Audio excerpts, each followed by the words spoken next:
Audio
Welcome to one and all. Many of you have made a huge effort to join us for the Dollar Business Power Series Conclave 2016 today, and we deeply appreciate and offer you our most grateful welcome. Ladies and gentlemen, it is our utmost pleasure to welcome our highly esteemed speakers and offer you our most welcome. Thank you all for your gracious presence. To our august audience, to know more about today's conclave, you will find the agenda of the day kept in your diary. To begin the session, I would like to call upon Mr. Stephen Philip Warner, our President and Editor-in-Chief, the Dollar Business, to hand over the bouquet to our esteemed speakers for today.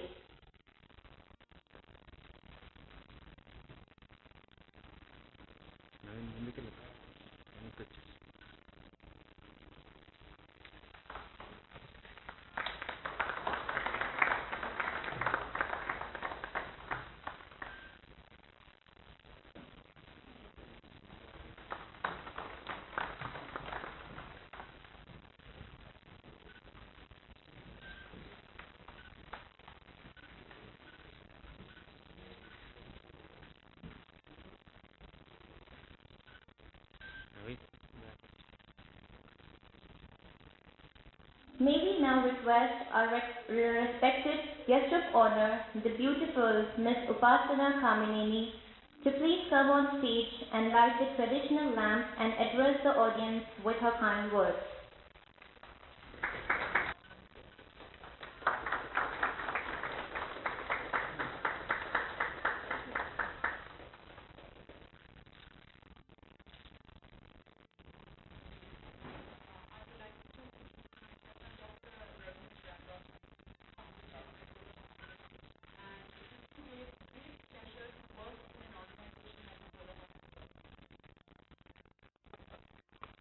So it gives me great pleasure to work in an organization such as Apollo Hospital.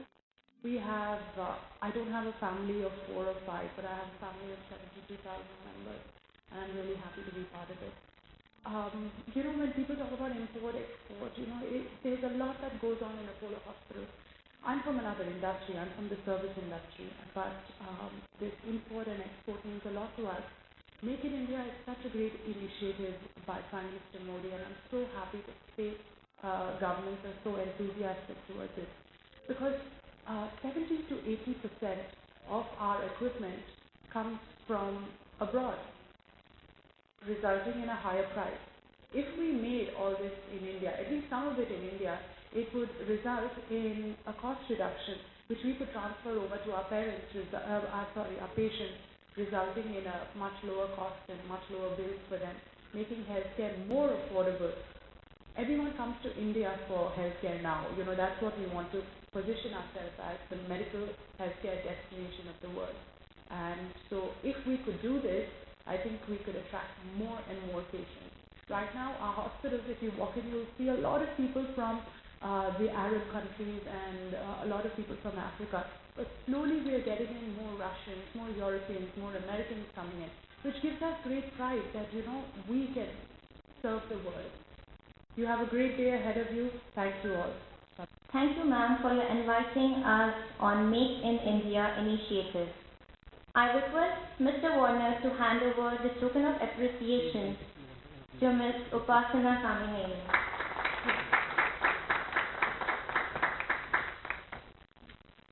Once again, we thank you for your gracious presence today at the Dollar Business Series Conclave. Without further ado, I would now like to call upon Mr. Warner to hand over the token of appreciation and to kickstart this thoughtful session.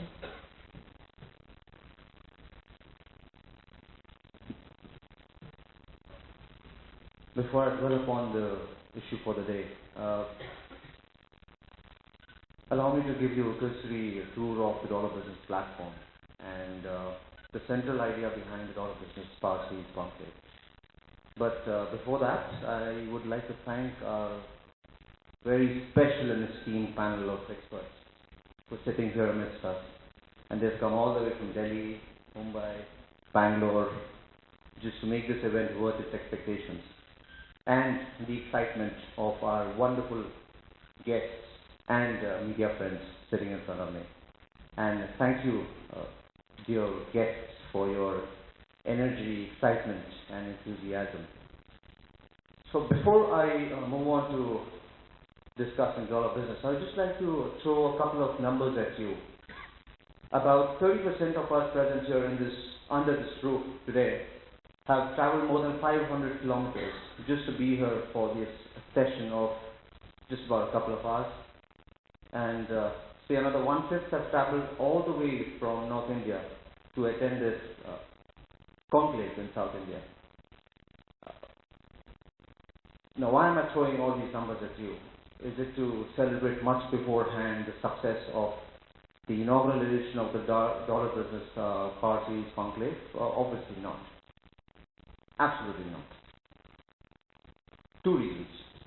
First, addiction. Now, this addiction is very different from the Urta Punjab addiction. So, this is an addiction to research. All individuals at the Dollar Business are seriously addicted to everything research-driven and data-oriented. For us, analysis is key.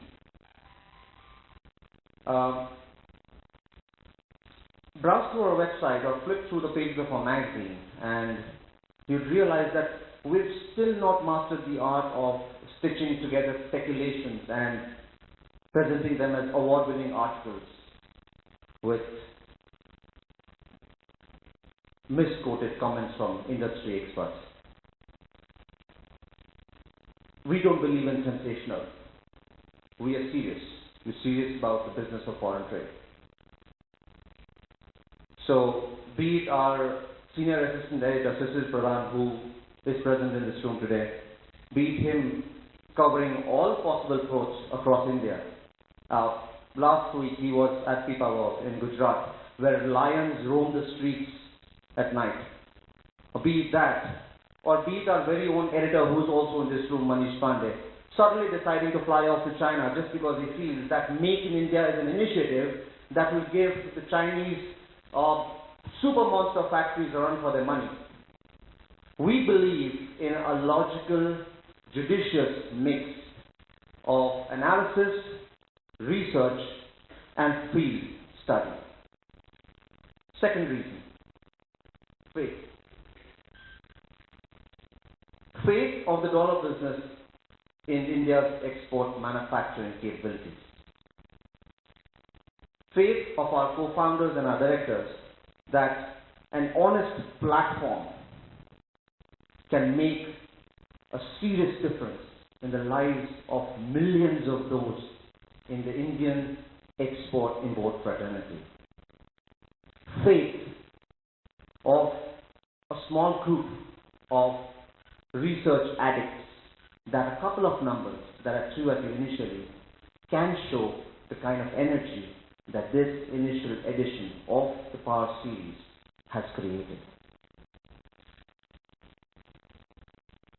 Foreign trade plays an important role in the development of any country, and India is no different. In fact, we are at a cusp where national developments have the power and the potential to change contours of global economy. And this is interesting because all along it only goes to prove a flat world. Globalization, international trade, export, imports, call it what you may. And these are the elements, and this is the core idea that defines the foundation of the dollar business. The dollar business is an exclusive, unique, one in its kind platform for exporters, importers. It is indispensable. So be it your magazine, which carries $1 million export-import ideas every month, be it your news website, which has only select news, notifications, circulars, updates on developments in foreign trade that would be of concern to an exporter or an importer. Not everything. Be it an international marketplace, which I think gives you the most exclusive chance to be visible to verified importers and exporters and suppliers and buyers around the world, or be it a TVP forum, which gives you a chance, the Foreign Trade Fraternity of India, a chance to express its grievances in the field of foreign trade and make it heard to policymakers. In fact, the most interesting development in recent days, and I would like to add that with your permission, has been a very, in fact, the latest addition to us, to our platform has been the most interesting of them all because of the overwhelming response you've been receiving on it. And that is called the membership programs. So the GROW program is something which is just the beginning. There is an evolution to it as well. It doesn't just give you a chance to have a dedicated account manager, but it also gives you access to beyond world-class research from the Dollar Business Intelligence Unit, and so on and so forth. In short, the Dollar Business is dedicated to the Foreign Trade Fraternity of India, and the Dollar Business Power Series Conclave is a testimony, is a personification of that commitment. We began the idea, the idea behind the Dollar Business Conclave was to bring together stakeholders of India's foreign trade fraternity to be able to understand opportunities, to be able to discuss issues, problems through the eyes, ears and thoughts of experts. That was the core idea. But in today's world, where the global economy is tilted towards the downside, it becomes all the more pertinent, it becomes all the more important, it becomes all the more now. You know, there's bad news everywhere. Currency devaluations in Africa, Latin America, poor political will across the same continents, Brexit and all kinds of Zits that we hear every passing day. You know, commodities at multi-year level lows, and many such issues. I think all this calls all the more for a conclave like this, where our export-import community can come and understand the challenges. Because if they do not accommodate for the change that is to come, revival in India's exports will take many more number of years. And that we cannot afford. Export manufacturing, I wouldn't want to talk too much on it. We have an extremely educated and very highly experienced panel today. They will want to discuss more on that. I'll leave it to them. But just two thoughts on that. One is the Make in India line is extremely handsome and strong. That speaks as much as about the initiative. And I think it's we think that it's a task well started, not a project. It's a task well started. While that on one hand, on the other hand, we have an issue like despite India's manufacturing exports outrunning overall merchandise exports over most of the past few years, our share of world manufacturing exports is under 2%. Shocking. In fact, if you look at what the IMF tells us about, what the World Bank tells us, Sister Concerns, what they tell us about our high-tech exports as a percentage of overall manufacturing exports, the figures are what? Just about 6%, 7%, 8%, 9%? I mean, in this case, we are worse off than a country like Palau or Burkina Faso or Kazakhstan. Give me a brand from these countries. Name one brand. In fact, the first country I took, you would probably associate that with a very tasty Indian dish. That's how far we got to progress. 2 years back, when we began the Dollar Business, 2.5 years back, and we met leading CEOs and bureaucrats, their first remark would be, "Oh, you're a startup." Last week I was sitting with a very senior official, and his comment was, "You are a fairly young brand." So I think as I shared with a very dear friend over dinner last night, I think the progress is motivating. from a startup to a fairly young brand is good motivation. But we would want to remain young. We would want to remain young because in youth there are surprises that can surprise and make the world happy. And as we hope that this conclave kickstarts the beginning of a journey where India continues to greatly surprise the world in the years to come. Like we at the Dollar Business will continue surprising the foreign trade community of India. Jai Hind.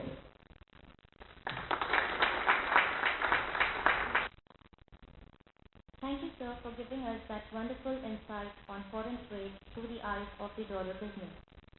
Ladies and gentlemen, request you to please join me in welcoming our first speaker of today, Sri Rajvanshi. He is the Senior Executive Vice President, Reliance Industries Limited, and Chairman, Synthetics and Rayon Export Promotion Council. Good morning, ladies and gentlemen. I am privileged to be here today among you. So I start with the distinguished guests on the dais. Stephen, who has set the tone of today's discussion on the foreign trade, and the present exporters, ladies and gentlemen. You see, the trade is very important for us. There is no doubt about it. Now, how the trade emanates? Trade emanates from the manufacturing. And that is the trade which is required by the country today. We are growing in manufacturing, but we need to grow more and we need to grow faster. We are today growing much better than our peers in the world economy. But is that enough? No, even that 7 to 8% growth is a very ambitious target, and we have to achieve that. In the world economy today, which has grown just 2.8% last year, and in an era where the commodity prices have crashed, where the crude prices have crashed, it's bound to affect the manufacturing and exports as well. My dear friend Ajay Sahai can give more light on this India's exports, but I believe that India's export has not gone down significantly in terms of volume, but it has gone down in value because of the effect of crashing of commodity prices and crude oil. The second important is the trade barriers. Today I will emphasize on the barriers of trade. There are different kinds of barriers in the trade, which are tariff barriers and non-tariff barriers.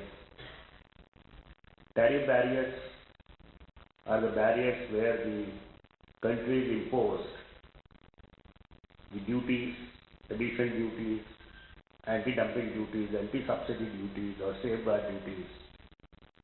Non-tariff barriers are like phytosanitary measures. There are measures which are imposed so that the imports are not easier to take place other than the tariff. So how to deal with these barriers? If you see this slide, the global outlook for GDP, you will find in the dark color that India is one of the largest countries here with the highest projected growth, which may grow around 7.5% or more. But if you see the other entire world is at 0 to 2.5%. Even some of the countries in the world which were the great economies in the Europe are having a negative growth. In this scenario, it is very important to do the exports and how to handle these barriers. You see, it's not very easy for any country to have an absolutely non-barrier foreign trade. There are compulsions which may be because of the employment, because of the increase of domestic business, because of the need to protect the home market. There is a need to increase the forex reserve. There is a encouragement of capital accumulation. Then most important is support to medium and small enterprises. Industrialization of country, which is very important, because a non-industrialized country cannot be a society at peace with itself. So we need to develop. We need to industrialize. Now when we need to industrialize, we need to export. And India to become a global player in the world market, as Steven said, where we are at 5%, 7%, 8%, 9%, we have to grow. And with the problems which are today faced by the China and the world economy, India has and is in the much better place to grow their foreign trade, their exports. Now, what are the measures which are affecting our exports and the import to other countries? There are some of the measures, as I said, which fall under the tariff barriers. There is the anti-dumping duties, anti-subsidy duties, countervailing duties. Of course, in every developing country, there are certain subsidies given by the government for the sustainment of the trade, for the sustainment of the exports. Now, do we really have to bother about all that? Today, the mindset is that we have to phase out our subsidies in 2017. We have to do away with all the subsidies there. But even today, if you see how China has grown basically on direct and indirect subsidies. There are 44 schemes and 103 countervailable subsidies which have been put on the website of Department of Commerce of the United States. If that country can do it, we also have to do it. We need to protect our exports. So we need not bother about what the other country says, because there is a lot of protectionism which is there. Custom duty and procedures. Now we have entered into number of FTAs left, right and center. And if you analyze most of these FTAs, I have not gone in favor of India. India has not gained much, while the other partner has gained much, much more. There is a need to rethink, and I think the process is going on. There is a need to put back the MFN duties in the structure, and I think government is quite sensitive about it and thinking about it. Then the other is state trading enterprises, which is again a barrier of trade. There are certain areas which are restricted for the state enterprises to do that, to business. Now, what are the real measures which are affecting our exports? One is the taxes. We are a high tax country. Our transaction cost is much higher. There has been a report of Ministry of Commerce which says that our transaction cost is much higher as compared to many countries. The government is trying to resolve that, but it will take time. There are various restrictions which have been imposed, both the country of origin and the country of destination. Then, as I talked about the subsidies and the special economic zones. There is a need to create special economic zones like the China has done it. But can we provide those kind of subsidies?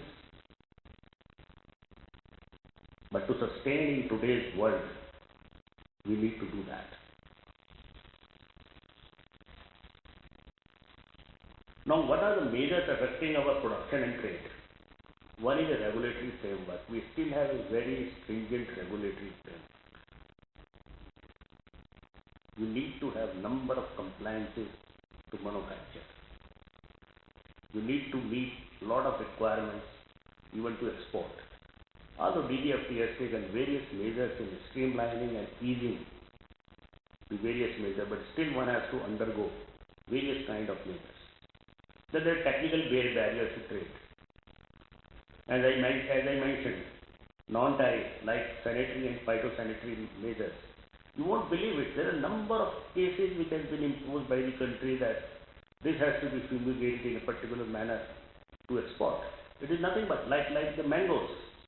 We faced that problem 2 years back. And if you do that kind of fumigation of mangoes, it's not good for human consumption. How do you deal with such cases? Then intellectual property rights. There are a number of countries which are imposing these kind of measures. Now, as I talked of tariff barriers, I mentioned about the prevailing system of anti-dumping duties being levied by most of the countries, and it has always been felt that India is among the largest user of anti-dumping measures, but you won't believe it that in today's time, USA is the largest user of anti-dumping. India is number 3 now. Anti-subsidy. US is the largest user of this measure against developing countries. Safeguards. We have such a difficult system to prevent imports under safeguards, but countries like Turkey, country like Brazil has imposed such stringent safeguards, it's not possible to export. Until you are given that kind of subsidy to meet those kind of commitments. Then there are quota restrictions. Of course, post WTO, there is a lot of relaxation in the quota restrictions, but still the QRs exist in many countries. There are quantitative restrictions which are available and are imposed by many countries even today. And you won't believe it, it is a recent report of WTO which was published in the Economic Times and Mint only 2 days back, that the G20, which is a group of most advanced countries, applied 145 new trade measures in past 7 months, starting from mid-October last year. If such block of countries of equivalent to 2 times of India's economy or 3 times of India's economy, if such nations falling under G20 can impose 145 trade measures, and most of them are tariff barriers. Today USA has imposed almost all tariff barriers, anti-dumping duties on most of the steel products from India, while China is happily dumping into India. So if G20 countries grouping can take 145 measures in last 7-8 months, India is nowhere protecting our trade and manufacturing. Why are we bothered about today's world? What US talks of agricultural subsidies being given in India? US gives $1 billion a day subsidies, agricultural subsidies to their farmers. What is WTO today? It is losing its relevance. We could not conclude even the Doha round in the last 15 years. There was a time when Mr. Murasoli Maran, I think Ajay must be knowing, had to stand on his chair in Doha to be heard. Today India has a voice, and we need to use this voice, we need to use this position to strengthen our trade, foreign trade.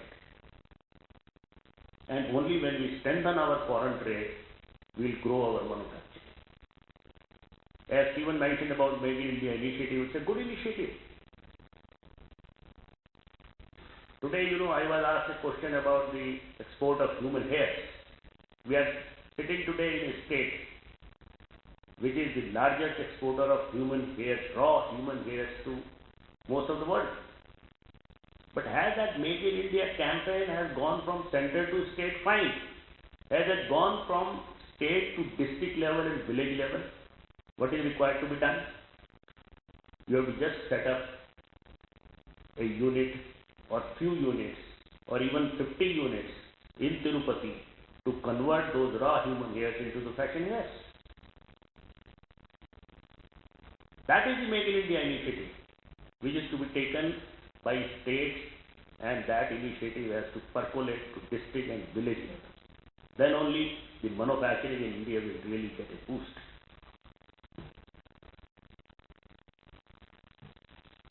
I think I have talked on this procurement policy. This is one of the non-tariff measures.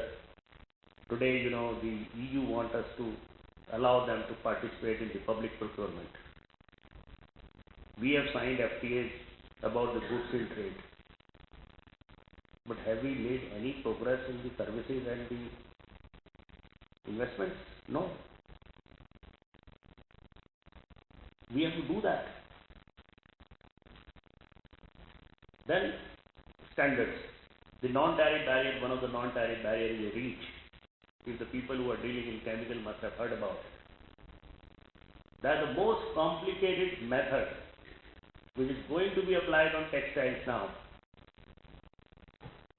The dye, chemical, everything has to be REACH compliant. And the REACH compliance is not easy. It is very cumbersome, tedious and expensive system. But Europe has blocked itself. Now the same REACH is being adopted by K-REACH, by Korea, by Canada, by Turkey, by all these countries.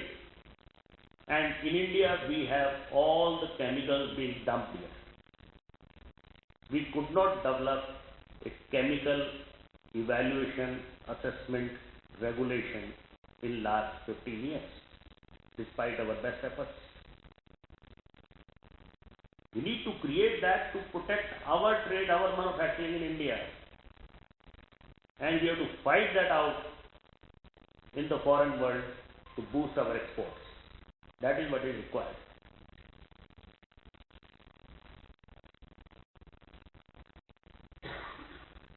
The another issue which comes in the mind is that, of course, government is doing a lot for increasing our exports by giving certain incentives. But those incentives given at the export level are not much to even meet our own levies and taxes. So GST is one reform which, if implemented, and I am sure and I pray God that it gets implemented from the next year. So the passage of GST is very important for us to get out of these various state levies and duties. Today we have number of duties at the state level. Electricity duty, take for example. Electricity duty differ from state to state. Octroi, entry taxes. All that will get subsumed when the GST comes. But the export benefits that we get doesn't take care of all these things. The simple logic of the central government is whatever is collected by the state should be reimbursed by the state only. And the states do not consider that. They have no such scheme of giving a duty drawback to our exporters or to our foreign trade experts or foreign trade people. Now you see the non-tariff barrier in markets, in major markets. ASEAN, which is a very large market. Now they have created import license because they have signed a FTA with India. While we have reduced our MFN rate of duties to 0 for them, they have introduced the import license so that the imports are not easy from India. Why? Because they want to protect their own industry. Then higher duties, local taxes are imposed on the imports. Then of course, I have talked of the REACH regulation and other things. Now if you see in the most advanced country like US, as I mentioned earlier, there is a Foreign Manufacturers Legal Accountability Act. If my product does harm to anyone, it is me who is responsible, not the consumer in US. Then third party testing. In US, they allow any third party to test my product.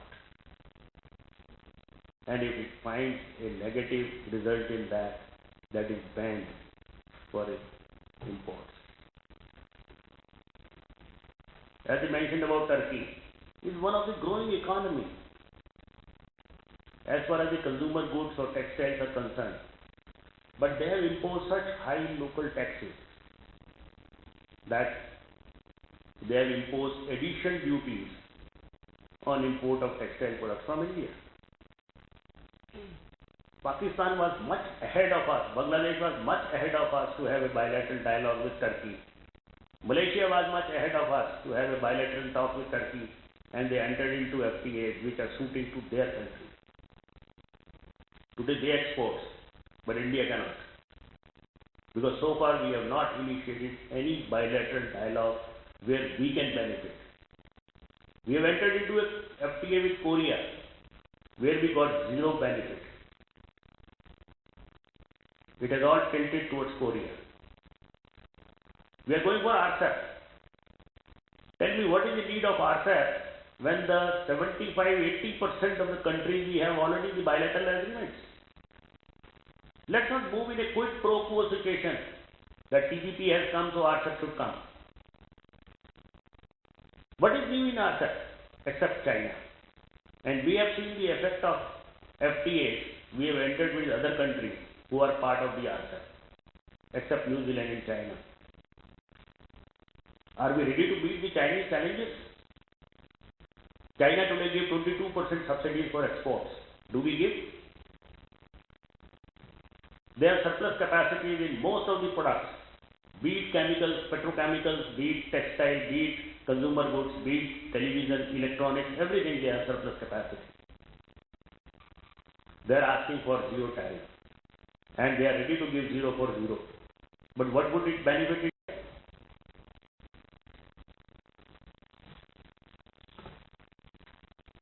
Then you see our neighboring country Pakistan.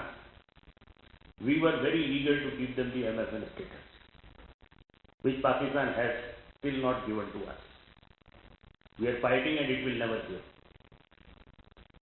They have limited the land routes for imports from India. Then of course, they have not allowed the opening of warehouses in the border area for the reasons best known to them. Then of course, there is a lack of trade infrastructure between India and Pakistan. China, as I mentioned, is a heavy export subsidy, then exchange rate manipulation by the Chinese government. They manipulate the exchange rate. It's not a free exchange rate, which is there. And of course, China is facing its own problems now with their liberalization, so-called liberalization of financing, which they are facing the heat today. I think I will skip the other thing, and I will come to the dealing with barriers. As I mentioned, that world over the governments need to stop the protectionism.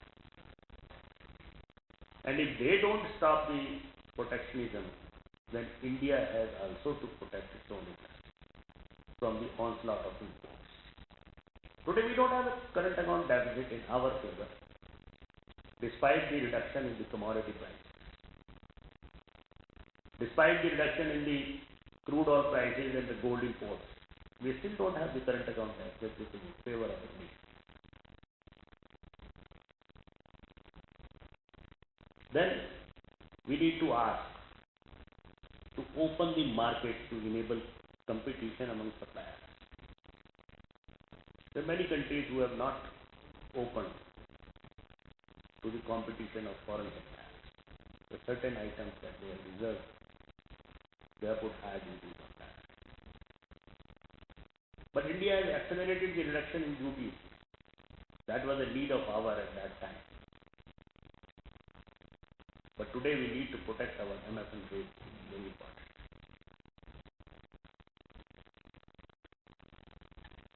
Then of course, there is FDI which is very important. And if you see the barriers across the globe, as I said, sanitary and phytosanitary, the measures affecting India is 1,222, but the total measures in place in the world is 14,123. Technical barriers of trade, while it is 7,394 against India, but in the world it is 20,307 technical barriers of trade. Anti-dumping, there are around 2,000 cases worldwide, but there are 1,500 cases which are directly affecting India. Countervailing, which is subsidy, out of 197 in the world, 179 is affecting India. Safeguards, out of 198 in the world, 158 is affecting India. Quantitative restrictions, out of 1,087, 858 are affecting India. Tariff quota, out of 12,074 we are not affected much. But export subsidies again, we are affected. So we have to look into all these things as to what direction our foreign trade has to go. We have to take measures. Because if we really have to call India a manufacturing country, we need to decide what product to produce, where to produce, how to produce. We need policy evolution, policy changes, fiscal structure changes to happen in India. Only 2 days back, the cabinet approved the textile policy, wherein they talked of $350 billion worth of exports by 2025.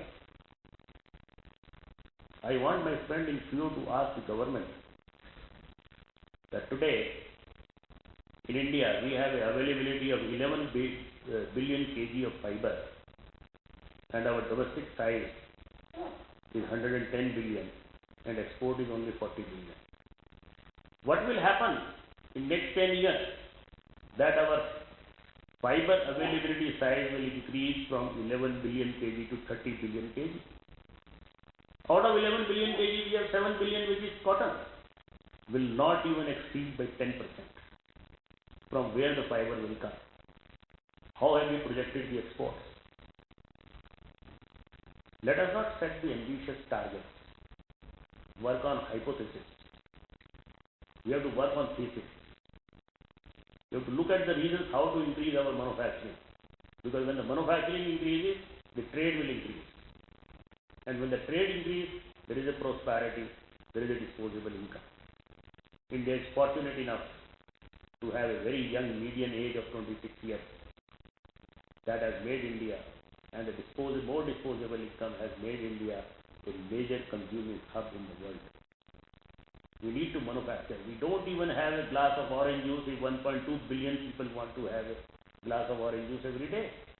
We don't have oranges.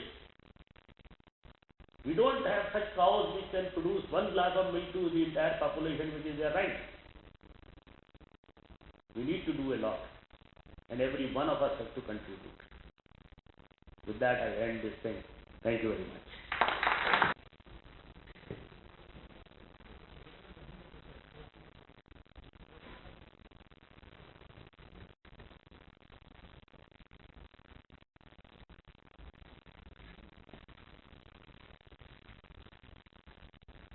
Thank you, Sri Rajvanshi, for that very informative speech on how to deal with tariff and non-tariff barriers to exports in present economic scenarios. Ladies and gentlemen, request you to please join me in welcoming Sri Sahar, Director General and CEO, Federation of Indian Export Organizations, to the dais.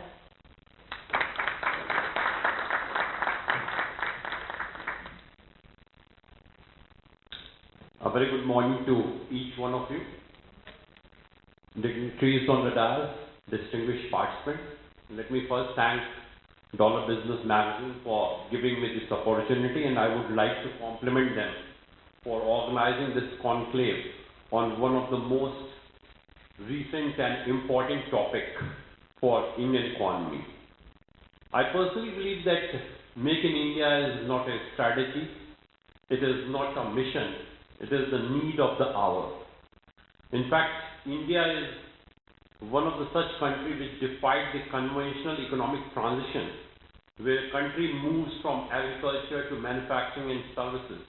In fact, we moved from agriculture to services, which itself has created the problem. We have 2/3 of the population which is dependent on agriculture, which is providing in a way seasonal employment. And if we have to attempt the inclusive growth, these people need to be absorbed in manufacturing.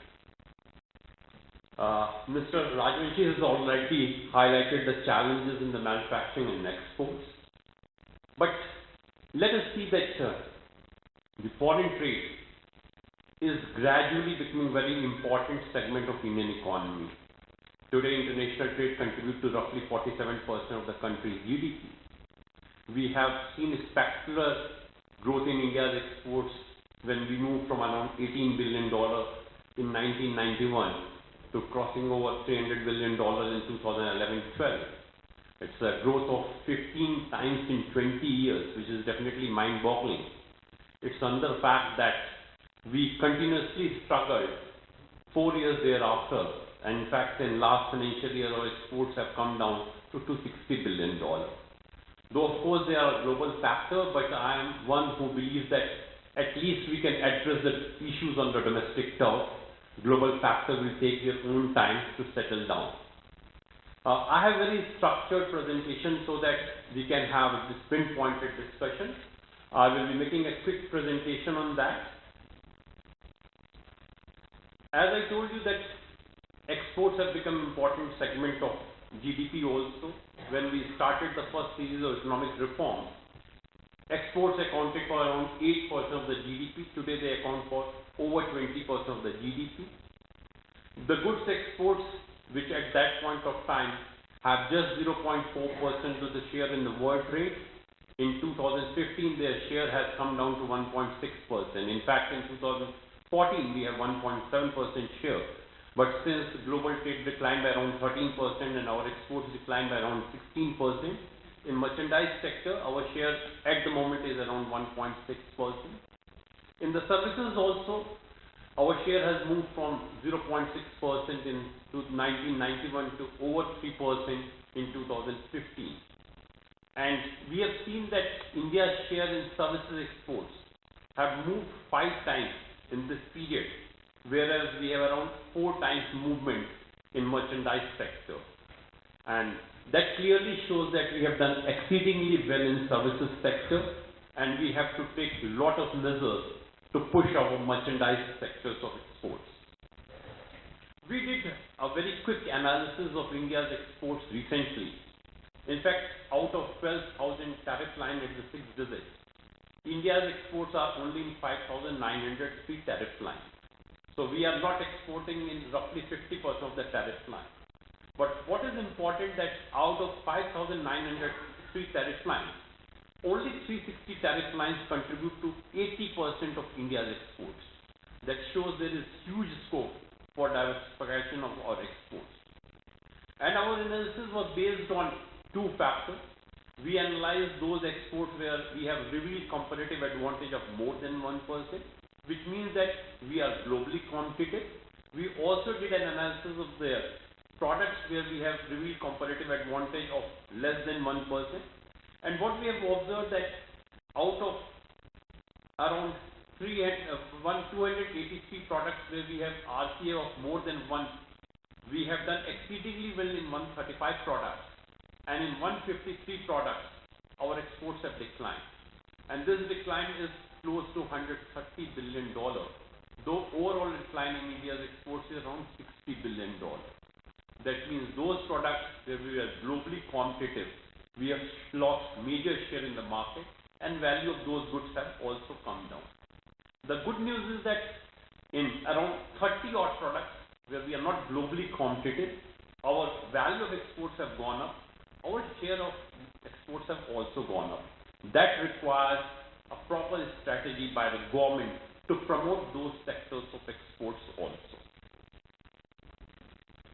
If you look at India's export performance, India has been able to diversify its exports both at the product level as well as the market level.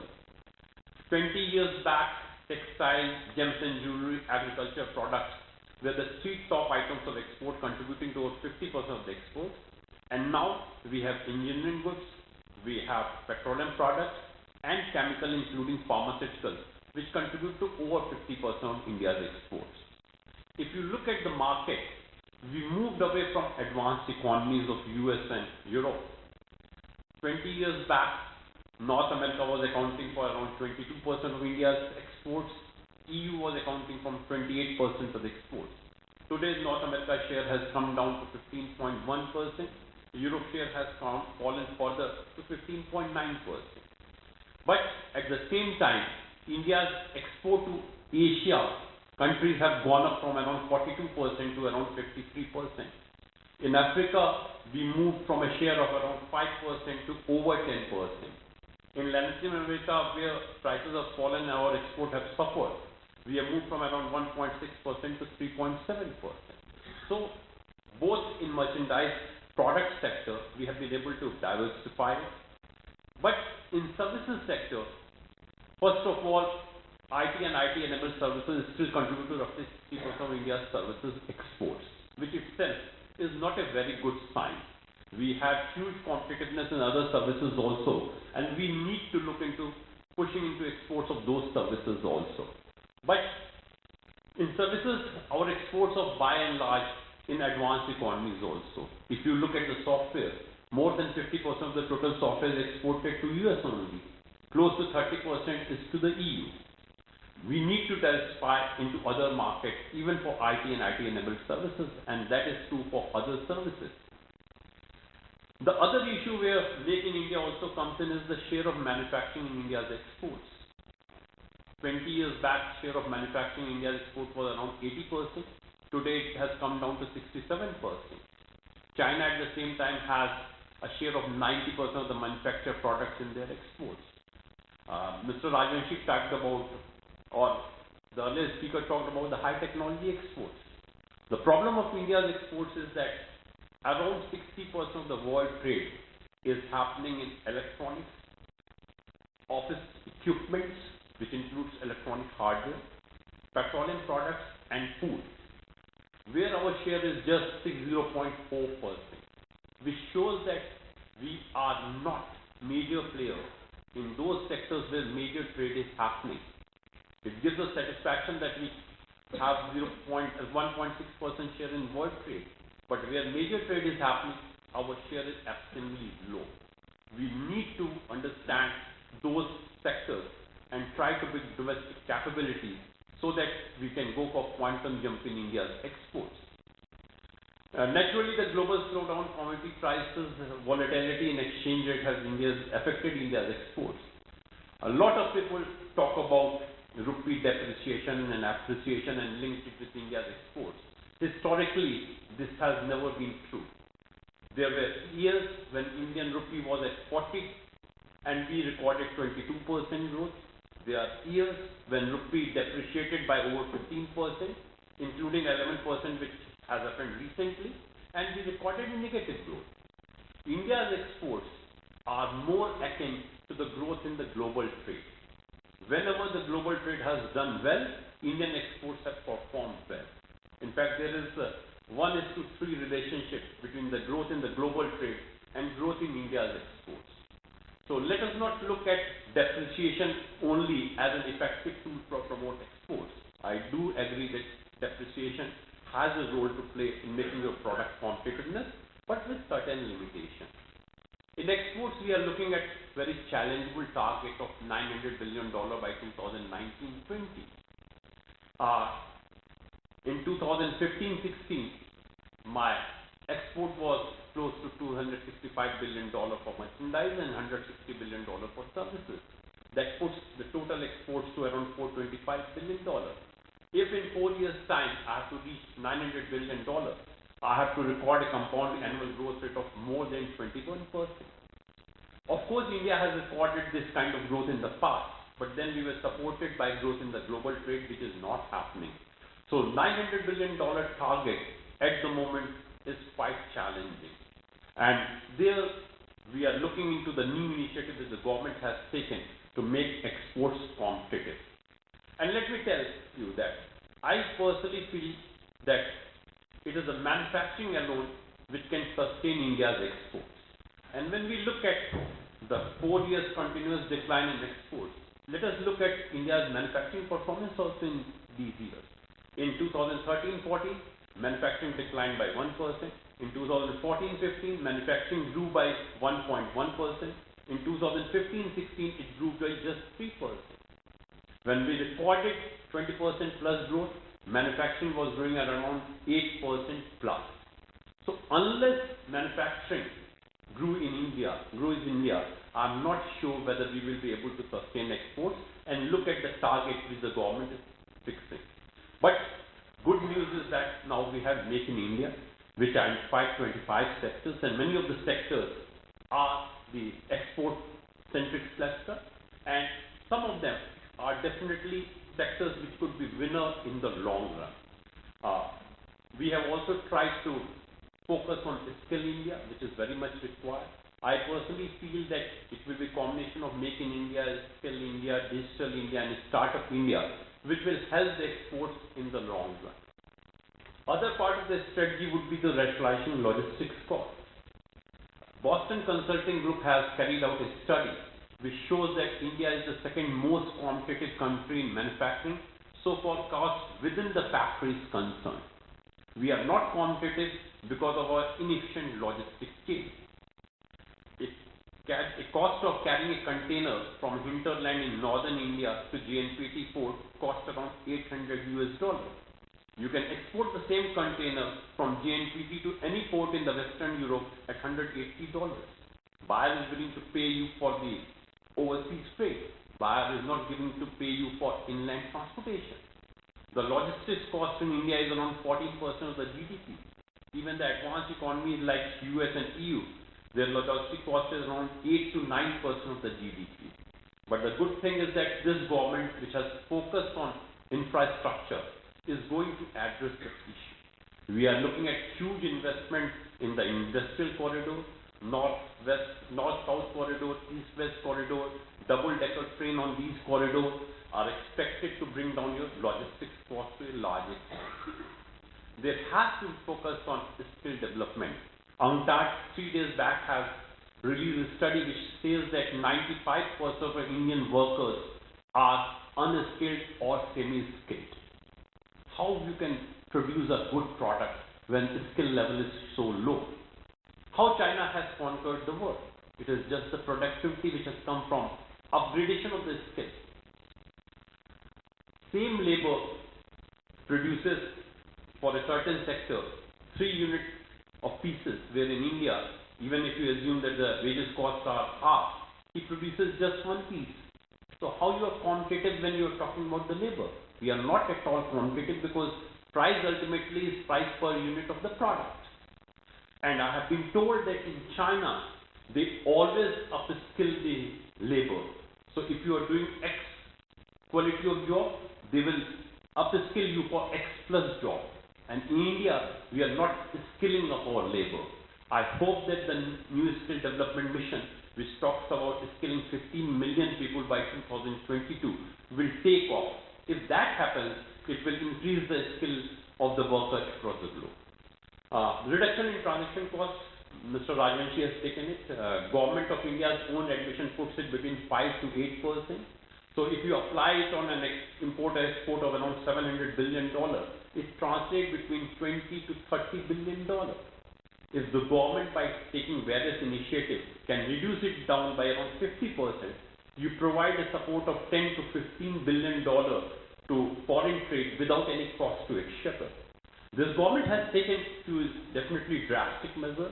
In one go, they reduced the document for exports from 7 to 3 and for import from 9 to 3. We are talking about the single trade portal which CBEC is developing, where 6 agencies have already been brought on the single portal. 7 more will be joining it, and our estimate is that once the single trade portal comes into operation, where documents will flow electronically, the transaction cost itself will come down by 1 to 3%. We have not utilized FDI to facilitate exports. China, Vietnam has done it successfully. I was amazed by looking into electronics exports from Vietnam, which has recorded around 65% growth. When we looked at the reason, we observed that Samsung has closed its plant in South Korea and they have moved to Vietnam. The electronics exports of Vietnam has seen huge growth into that. China has adopted it successfully to promote their exports also. Why not we attract FDI in export-related sector to push our exports? FDI not only bring equity, they bring technology and they bring the market also. One of the key challenges for exporters is to get a market.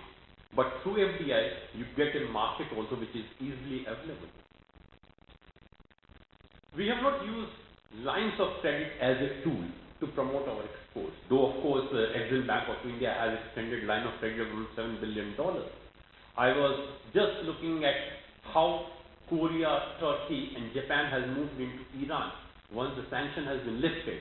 South Korea has extended a line of credit around $3 billion for 18 years period at a very concessional rate. And that will push their exports. We were one who made an inroad into Iran, and for that period we worked out a rupee payment mechanism, but we have lost the market there. Other countries with liberal line of credit have got the order there. SPZ, in fact, Indian SPZs are classed apart from China. In China, the 8 SPZs contribute to roughly 40% of their exports. In India, by and large, it is IT sector SPZ which have been quite successful, though there are a few product SPZ and multi-sector SPZ also, which have been successful. But SPZ in India never looked at developing the infrastructure. There may be few like Adani where they have developed a port, a road, a railway linkage. But by and large, SPZ has just provided a tax concession. And that's why for IT and IT-enabled services, we have seen huge relocation from domestic tariff area to SPZ. But I personally feel that SPZ should address your infrastructure constraints. Once SPZ start addressing your infrastructure constraints, unit will not be looking into the sunset clause and the tax concession. We have not exploited the e-commerce potential. The total e-commerce retail exports in India is less than $1 billion. China has exported through e-commerce close to $25 billion in 2015. There are around 75 million people in India who are using e-commerce. Why not we allow e-commerce to flourish, which provides artisans the best price for their product? As a newcomer, when you enter into the field of exports, what you are looking for? You are looking for a genuine buyer and you want to ensure against the payment. The e-commerce portal provides both the solutions. Of course, I do agree that they charge around 15 to 16% commission, but that can be built into your cost. Mr. Rajanshi also has raised the issue of FTA. It is fact that India's utilization of FTA is worst in the world. We have signed around 16 FTAs. Our utilization level ranges between 5 to 15%. Industry, in most of the cases, is not at all aware of the benefits of the FTAs. When they are looking at the FTAs, they are looking only with reference to their export product. Why not we look into the FTA where we can import raw materials or intermediate duty free to increase our export competitiveness? Recently only we, with the Department of Commerce, have developed a trade portal, www.indiantradeportal.in, where we are providing information in respect to all the free trade agreement which has been signed. And I will request each one of you to go through the portal. It will provide you, when you are exporting from here, let us say to South Korea, You will come to know what are the export benefits available to you when you're exporting to South Korea, whether it's MEAS, what is the duty drawback, what is the interest equalization, and when you export, what is the MFN tariff, what is the tariff concession available to you, so that you do your export costing, tell your buyer that if you procure from India, these are the tariff advantage. To that extent, the portal has been successful, and we have more than 1 million traffic on this portal in a short span of around 6 years. There is an urgent need to develop Indian brands. There are very few companies who are exporting in their own brand, and that's why whenever global trade slows down, we are the first to take hit because we are in price sensitive segment. We are exporting garments, so garment can be exported by Bangladesh, garment can be exported by Cambodia, Vietnam. If we are in a branded garment, we are exporting Arrow shirts. Nobody can replace me. And an international analysis shows that on an average, brands fetch you around 40% higher price per product. It varies from sector to sector, but on an average, it gives you 40% more prices. It is an investment which has to be done. It will yield you results in longer period, but that is something which has to be pursued. And finally, I believe that we need to identify winners in exports. There is no point when you have a limited kitty to disburse it equally across sectors. It will not yield the desired result. Identify which would be your first sectors of exports and try to push into those sectors. Make in India has an analysis of 15 products and services. I have identified few sectors where I feel that India can look for quantum jump in exports. Though of course there may be other sectors I have not covered, for example defense and aviation sector which has huge potential. We are gradually building capability into that, but there are the sectors where we have already capabilities and we need to exploit those capabilities. One such sector is automobile. In fact, our exports of automobile itself is around $8.7 billion, and we will be the third largest producer of automobile by 2020. We are leader in the small market segment. We have to move to the middle market segment. Lot of FDI has flown into India. In fact, automobile sector is one sector which has taken advantage of the SICA or SIPA which has been signed. So they have brought the FDI agreement and then they are exporting also to Korea where we get the duty advantage. We have to look into these kinds of market strategy for our products also. The other sector is auto components. Our present exports of auto component is around $5 billion, but potential is to take it to over $50 billion by 2020. This is something which auto component manufacturers, exporters are very keen to that. Our advantage lies basically in R&D and development of prototypes. And let me not name a company. I know a very leading company in India. They do their R&D prototype development in India. They have their factory in Shanghai, and in that particular auto component segment, they have captured close to 40% of the world market. In globalization, we have to build on our strength. If India's strength, for example, is in R&D development of prototype, and China's strength is in manufacturing on economy of scale, let us join hands to take full advantage of that, which is needed here.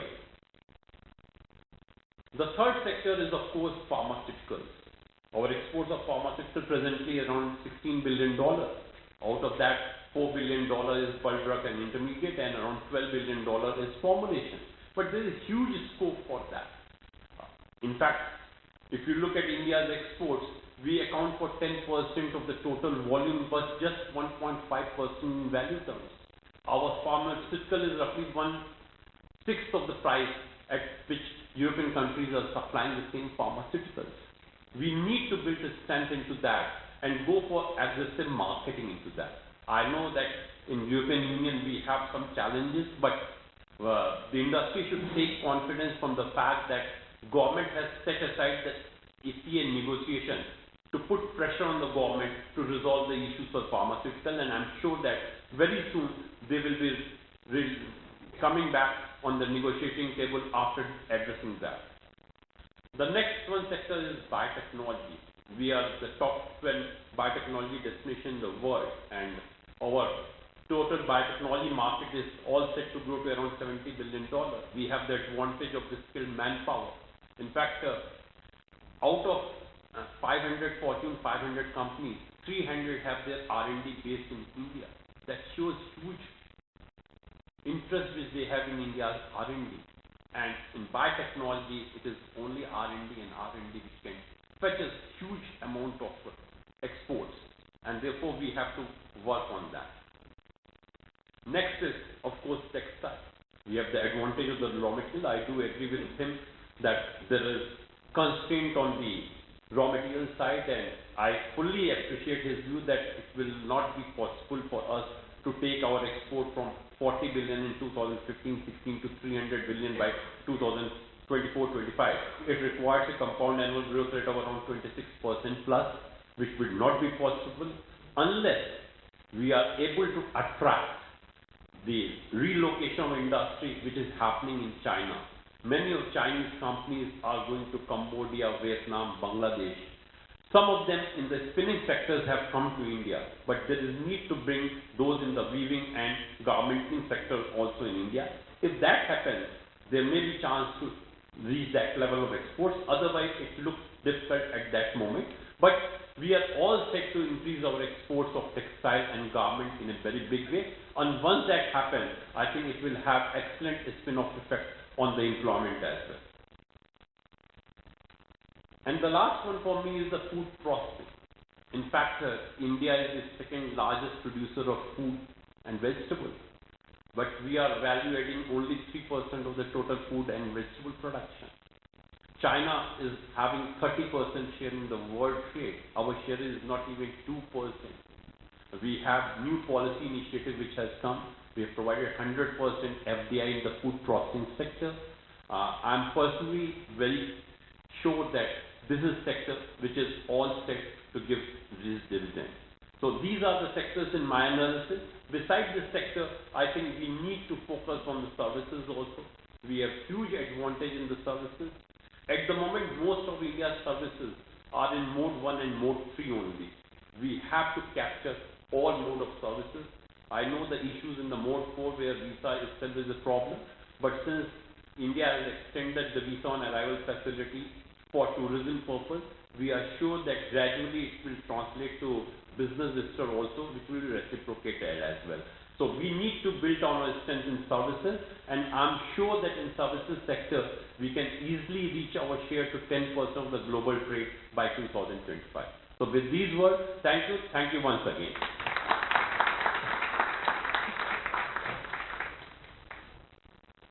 Thank you, Sri Sahar, for that very interesting speech on Make in India and export strategy. May we now welcome our respected speaker, Honorable His Excellency Georges de la Roche, Ambassador of Guatemala to India, Ministry of Foreign Affairs, Guatemala, to the dais.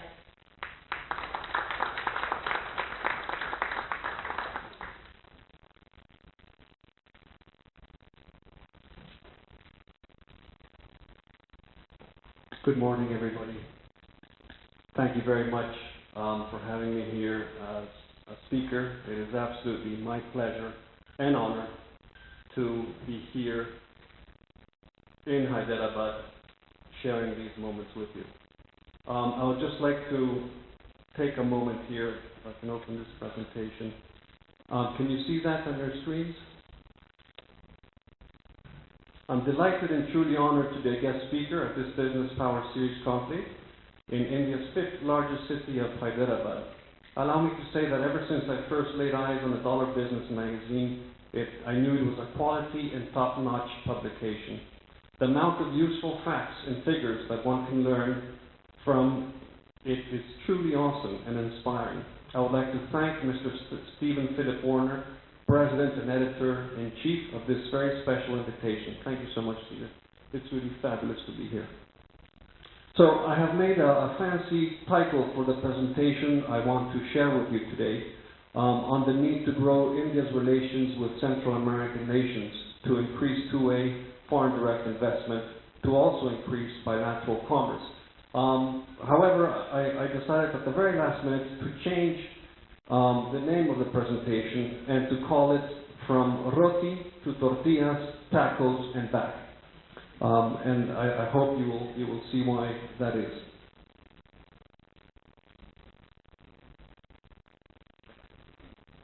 Thank you very much. Allow me to take 2 minutes to remind you all where my country, Guatemala, is. It is in Central America, and I would like to remind you all that Latin America, most of Latin American countries are not in South America. I think this is an important distinction. Out of the 21 countries in Latin America, one country, Mexico, is in North America. So please don't speak of South America, because South America has a minority of countries of Latin America. So Mexico is in North America. There are 7 countries in Central America, like mine own. There are 3 countries in the Caribbean Sea, and there are 10 Latin American countries in South America. I hope this does not confuse you too much, but I do find that interesting, because many stereotypes exist in our countries about India, and I'm sure there are many stereotypes in India about our countries. And here you can see that is Guatemala, right in the middle of the American continent, thus its name, Central America. We have the Caribbean Sea that leads to the Atlantic on one side and the Pacific, so we have very good accessibility to your products. I hope this does not confuse you much, but I would also further like to highlight, for example, that from the northernmost country in Latin America, Mexico, to the southernmost country in Latin America is equal to the distance from Hyderabad to Moscow in Russia, or from Hyderabad to the capital of Nigeria, Abuja. So that should give you a little bit of a perspective of how large Latin America is. Also, like India, where Gulmarg is very unlike Chennai, and where Udaipur is very different to Bhubaneswar, where Pune is different from Dehradun in climate, terrain, culture, religion, food, we are also very diverse. In Latin America, we are very, very diverse, even in Guatemala. Guatemala, you can say, is a microcosm of India, because within a small country, we have many languages, we have 26 languages, and like yourselves, we have different foods, religions, ethnicities, etc. Latin America's newest embassy in India is mine own, Guatemala. Likewise, the newest embassy in my country is from India. So this is quite a special and different relationship. Although we have enjoyed good, friendly, and productive relations for many years, it is until very recently that we have taken the additional step and really firmed up that relationship with envoys to our countries. Thus, I am Guatemala's first ambassador to India, and I'm privileged and honored to be so. Under my country's Look East, Act East policy, we have come to be here, and we're also opening up other embassies in other Asian countries like Australia, possibly Thailand, etc. We have an embassy in Japan, we have an embassy in South Korea, and we have an embassy in Taiwan. We do not have diplomatic relations with China. That doesn't mean we don't trade with China. More on that later. Frankly speaking, our relations between Guatemala, my country, and India only have one way to go, and that is up. And I mean that commercially, I mean that politically, culturally, etc., etc. If India is one of the largest FDI investors into the US, touching close to 11 billion in 2014, how about making Central America one of its top FDI destinations? Foreign direct investment in Latin America last year totaled $172 billion. Outward investment by Latin America into the world was $47 billion last year. We are inviting investment into particular sectors like the food industry and tourism infrastructure.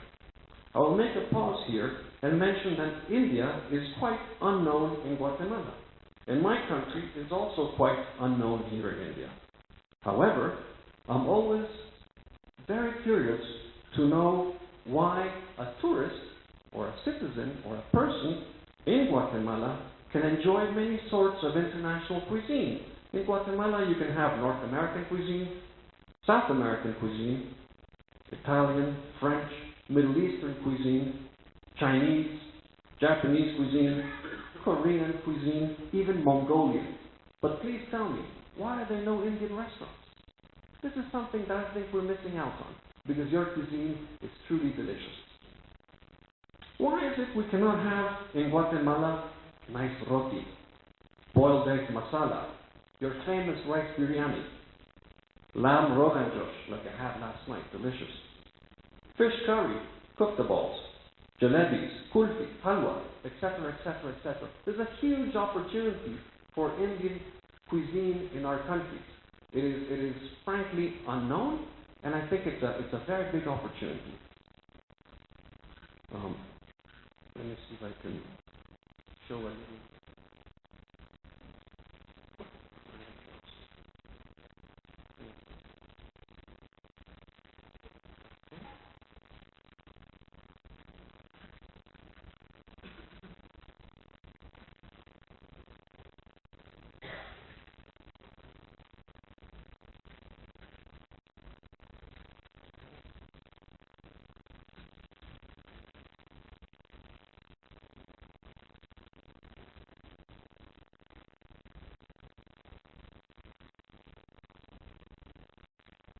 Let me just share a very, very quick presentation on the food industry. Different microclimates, more than 9,500 species of flora and fauna, as well as technological and industrial capacity for processing, packaging, and exporting efficiency. For this reason, those investing in the food industry of Guatemala obtain high profitability. Our modern roads, ports, and airport infrastructure enables you to export efficiently to neighboring markets and to the rest of the world, as well as carry out productive business in the local market, the largest in the region. The sugar industry in Guatemala, which has been ranked first in efficiency worldwide, is an excellent example of the benefits of vertical integration of industry. This industry, in addition to continuing firm and sustained growth, is a major player in the generation of electric power in the country. Agro-industrial businesses of canned, diet, confectionery, beverages and liquors, and sweets are growing at an extremely attractive rate. Hardly logical growth if we consider the extraordinary potential that companies in the food industry in Guatemala have. Only 12% of the total fertile area is cultivated. That translates into the huge opportunity of more than 9.5 million hectares to include in productive business for the food industry. Modernization and technology has reached notable achievements in the food industry of Guatemala, which stands out in cardamom, string beans, and banana exports, among others. The unique opportunities in the food industry in Guatemala are still part of the success in the operations of many international companies that have decided to invest in the country. The agency, Invest in Guatemala, provides to the investor support, information, and advice at all stages of the process. In Guatemala, we are ready for your investment in the food industry to generate high returns. Thank you. That was a very short presentation on the food industry. And let me just share another 2-minute presentation with you on Invest in tourism. Guatemala. Invest in tourism. We are ready to uncover new profits. Diversity is the key concept which best expresses the industry opportunities in Guatemala. Considering that within 42,000 square miles, a tourist can visit unique attractions, including amazing sites that have been declared World Heritage Sites. Investment opportunities in tourism have expanded greatly in Guatemala. Extraordinary possibilities from amazing Mayan sites inside the heart of virgin wilderness to cosmopolitan hotels in the most modern city in the region. The hotel expansion opportunities on the Atlantic coast as well as on the Pacific coast are boundless, and there are many other areas yet to explore. Mountains, volcanoes, and rivers are ideal for adventure tourism. Antigua, Guatemala, a wonderful colonial city, the amazing Lake Atitlan, surrounded by 3 volcanoes and many different spots still to be developed. Sustained tourism growth and business opportunities in the sector are great. The demand for accommodations and services will increase even more. All different types of tourism can be done throughout the diverse areas of the country, ranging from boutique hotels to rural lodges or inns located at many crossing points.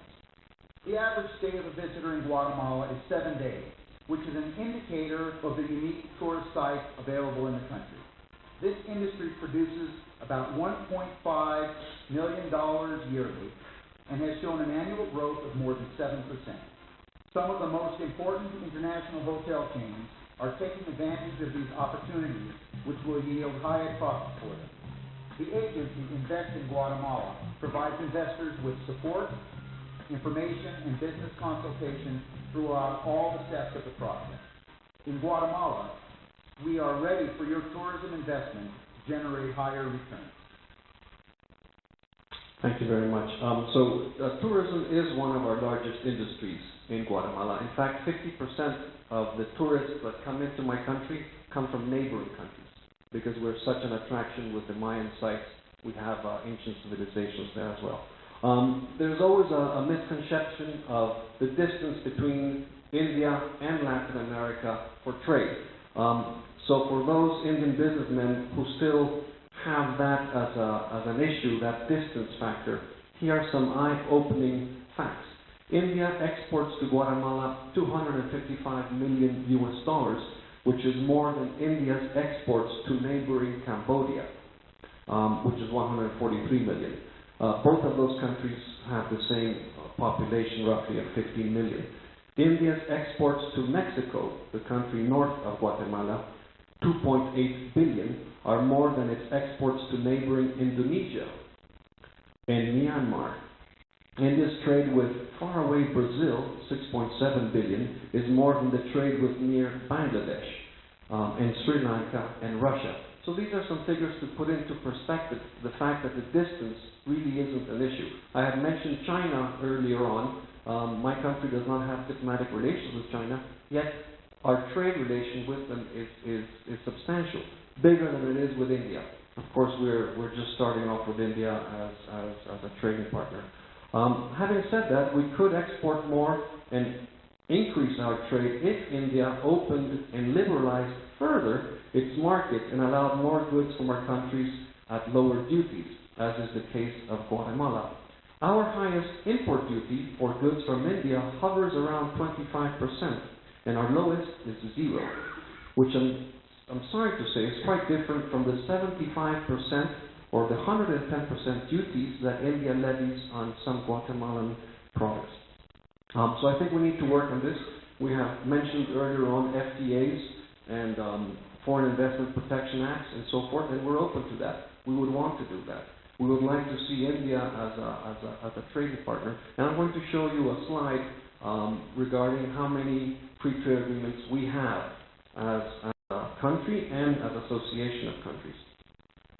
Guatemala is the largest producer of cardamom in the world, and we have sought alliances with your producers here in India, not only in the private sector, but also with your state and central governments. Yet we cannot seem to get any traction on that initiative. Let's think outside the box and seek collaboration instead of competition. Many other agricultural commodities have organized groups. Think of coffee, sugar, several different pulses, etc. Why can't we have one for cardamom that will benefit both India and Guatemala? I truly believe one's benefit does not exclude the other. It can be a win-win. Having said that, let me just show you some other slides quickly. I believe I still have 5 minutes left. Sorry about that. So this is Central America.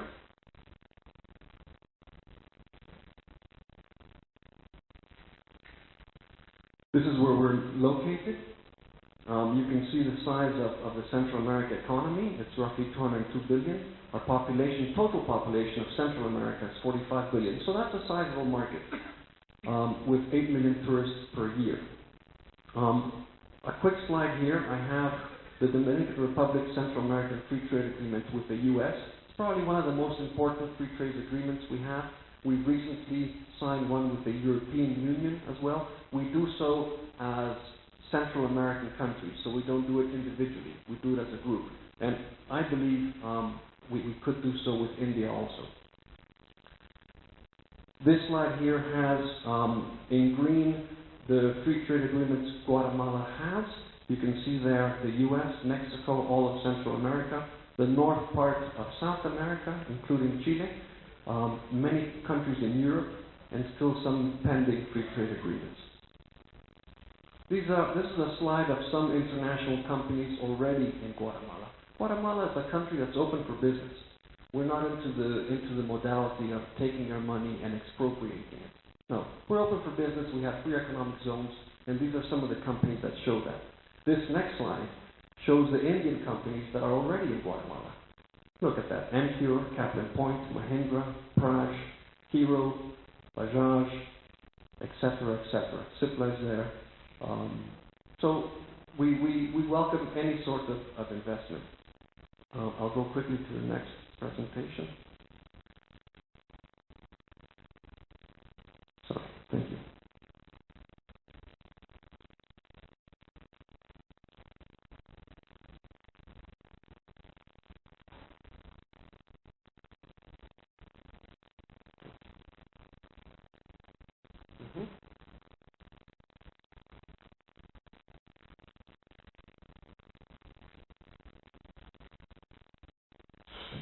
Central America has something called the Central American Integration System. Think of how the European Union integrated itself. We have something that's very similar, and it's called, in Spanish, the acronym is SICA. It is composed of these countries: Belize, Costa Rica, Guatemala, Honduras, Dominican Republic, Panama, El Salvador, and Nicaragua. Here are the economies, the size of our populations. This is the Central American trade with our main trading groups. You can see the United States figures prominently there. You can see the European Union figures prominently, as does China.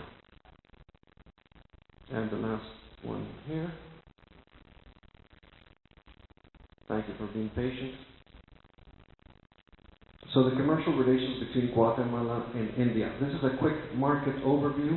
I will point out of all this data here that our inflation rate is very, very stable. The exchange rate between the local currency, the quetzal, and the US dollar hovers around 7.6, and that it has stayed that way. It's very stable.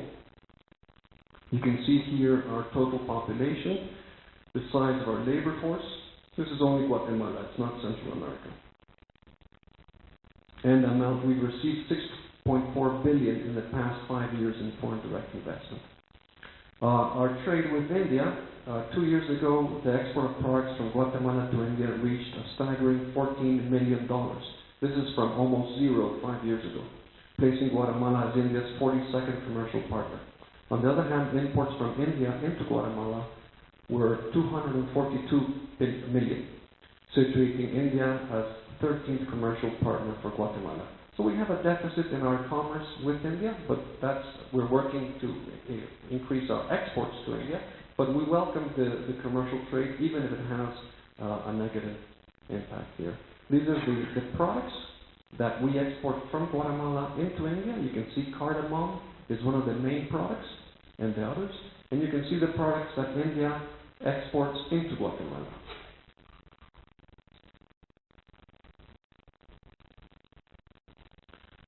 This other slide here shows the tariffs that Guatemala has for many of India's products. Motorcycle parts, or the motorcycles, pay 0 tariff. Threads and man-made fibers, 5 to 10%. Pharmaceutical products, 5%. Boiler parts from Kirloskar and Praj, for example, or IceJet, 0. Chemical products, 0. Textiles, 15 to 20%. Metals, 10 to 15%. Etc., etc. The point I'm trying to get across is that we're open, and we'd like to see reciprocity from India on that matter too. Last slide I'll share with you here are our this year's Ease of Doing Business rankings. I know Prime Minister Modi, in his laudable efforts to open up India and make in India, has also paid attention to the Ease of Doing Business indicators. This is just a flash of how we compare to India in the most recent indicators brought out by the World Bank. So overall, ease of doing business, we ranked 81st. Starting a business, average days is 100 days, so that's about 3 months. Dealing with construction permits, also about 3 months. Getting electricity takes only 21 days in Guatemala. Registering property takes 2 months roughly. Getting credit is about 15 days. Paying taxes, the frequency is quite low. And trading across borders, the ease is also fairly simple. So with that, I will close. I will once again thank Mr. Warner for inviting me. I'd like to also thank my co-panelists for sharing their very positive and useful information. And if anybody has any questions that they would like to ask me, I'm more than happy to answer, more than happy to share our embassy's coordinates in case you want to reach out to our chambers of commerce to export and maybe to import from Guatemala. So thank you very much.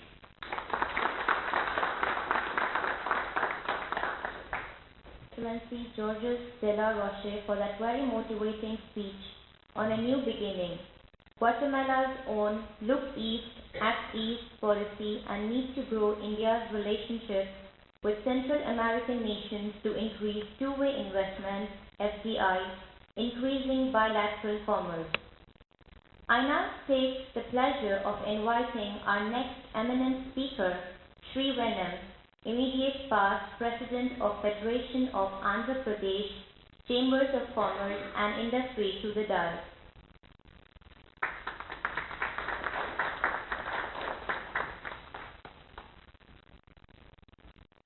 A very good afternoon to all.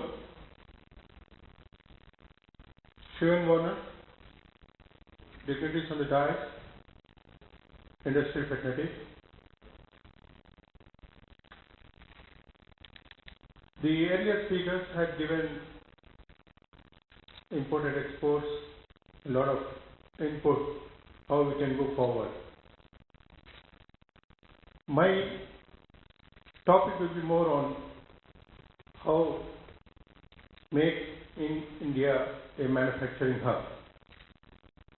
Friends, Make in India, this is the Honorable Prime Minister's call to India's citizens and business leaders and an invitation to potential partners and investors around the world to make in India a manufacturing hub.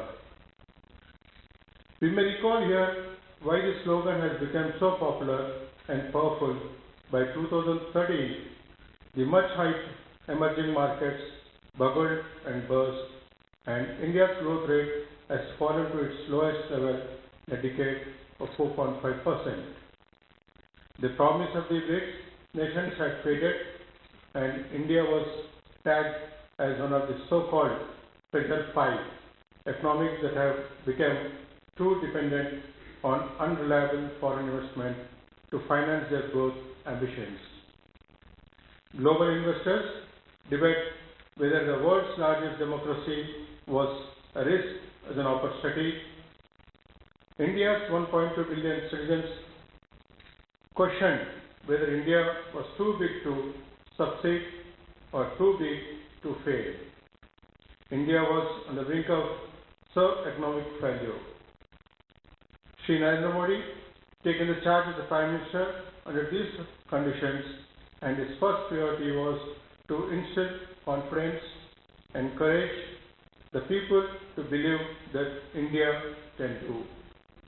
In his first Independence Day speech, he recalled on the peoples of the country and global investors to make in India and sell anywhere in the world. The slogan, catch the fancy of one and all and wildfire, and help giving a essential boost to the investors. So far so good. Now it's the time to take action behind the slogan. What is needed to make India a manufacturing hub and create jobs for more than 1.2 billion people? Can India really become a manufacturing hub? Before getting an answer to this question, I would like to say a few words about the growth path that is adopted by India. India's model of growth and development and unprecedented in global economic history. It started with a large and rapidly growing service sector and is now attempting to strengthen its manufacturing sector. This is exactly the reverse of the usual transaction process where economics use a large manufacturing base to propel themselves into the service sector. Economic industry of world countries shows that the countries that are on the top of the economic global powers had achieved this status because of strong manufacturing base. When coming to India, the share of global manufacturing has been literally stagnant, increasing from 1.2% to 2% over the last 4 decades. Its productivity is very low compared to the global standards. For example, US manufacturing produced a value of output per hour $51.2 compared to China $10.9 and India just $0.8. The Indian manufacturing sector still accounts only 15% of GDP and 15% of employment. Unless India's manufacturing capabilities dramatically improve, it will remain a country with large sections of people poor and underserved. India, to use its demographic dividend, needs to find a way to provide education, followed by vocational training, and finally jobs at unprecedented scale, more than 100 million. Additional jobs are to be created in next decade, wherein India created only 20 million jobs in the previous decade. This implies that the manufacturing sector has to achieve a growth rate of 5 times more than its previous decade average growth rate. Friends, we must ponder on how to make India a manufacturing hub and make it an industrial superpower. The teeming millions of people can be provided with livelihood only by strengthening and widening the manufacturing sector and improving the share in the global manufacturing production. India at this stage cannot adopt and import substitution industrial policy as it is provided to be the failure in the past. Yet another strategy to greater manufacturing towards the export market.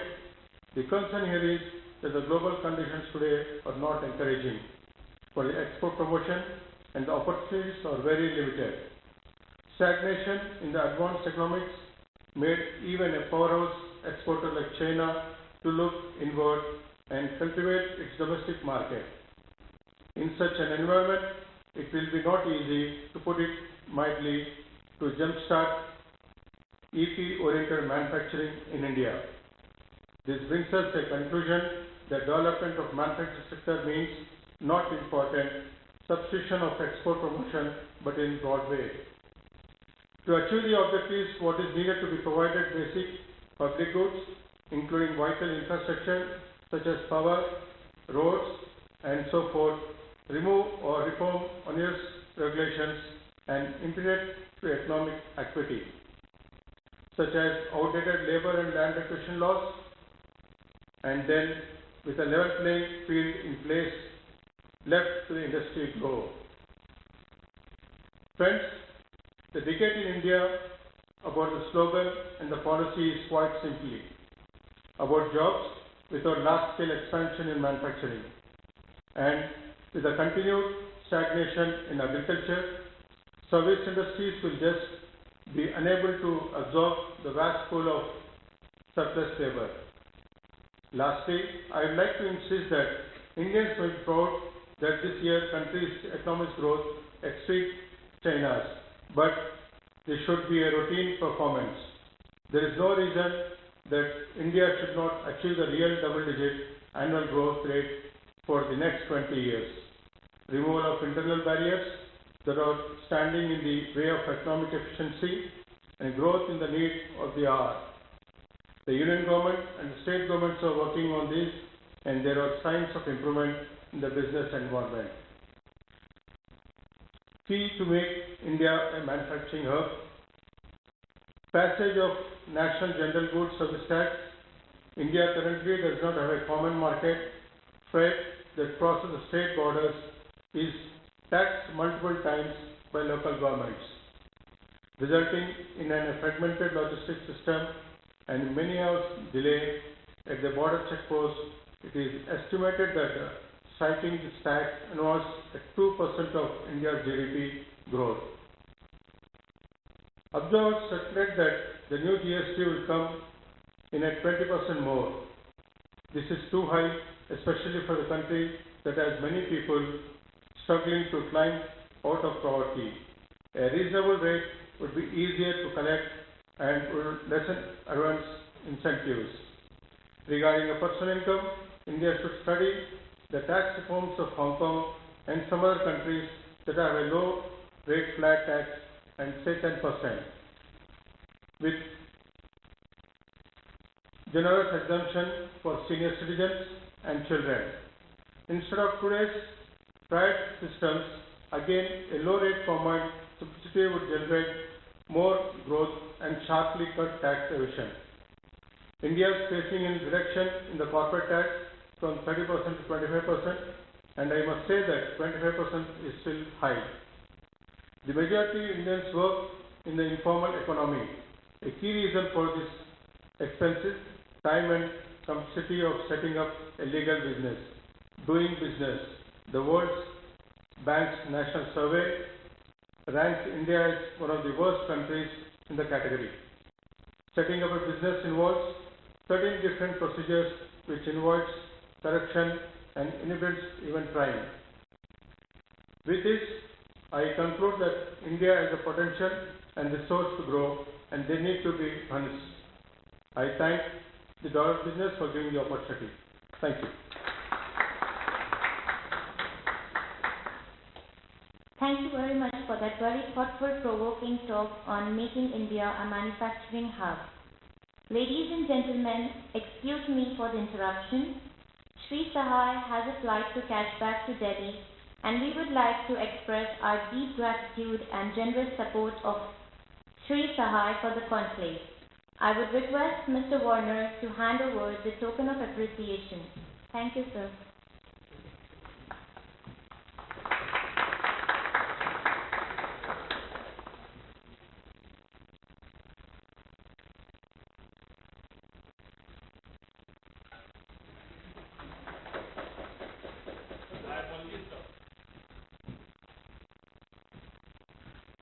Please join me in welcoming our next speaker for the day, Mr. Kiran V., General Manager, International Marketing, Bharat Electronics Limited, Bangalore.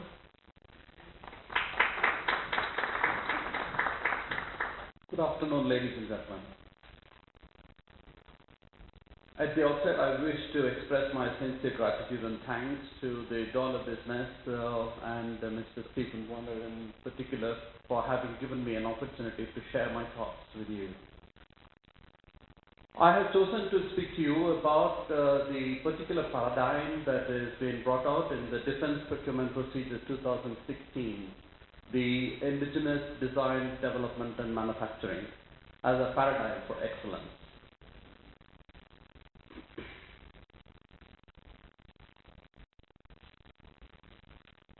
Just to set the platform for my discussion, I wish to introduce myself so that you know who is actually speaking to you.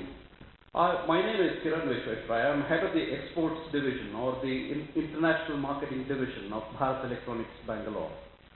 We are a Government of India Ministry of Defence organization striving to meet all the requirements of the Indian Defence Forces as well as some of the Defence Forces elsewhere.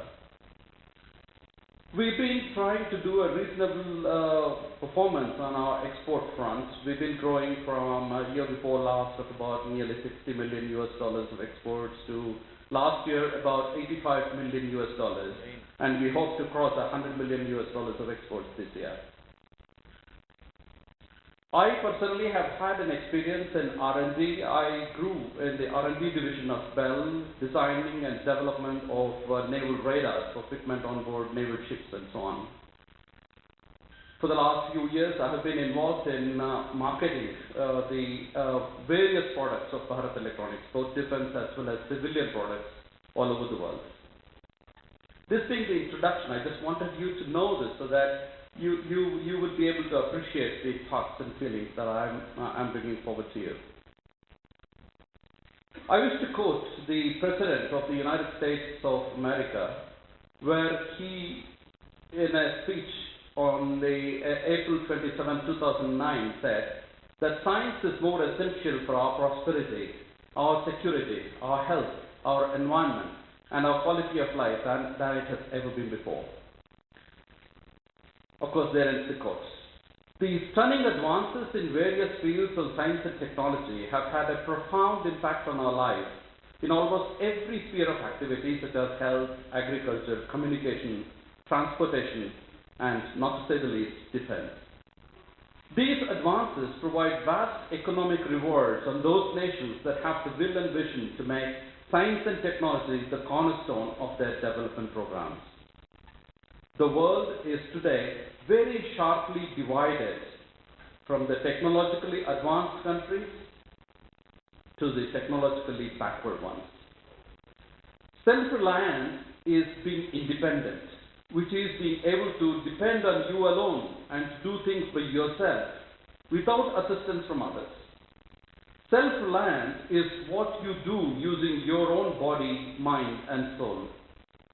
The term self-reliance is often confused with self-sufficiency, though they are not one and same. Development of science and technology plays a crucial role in the economic development of a country.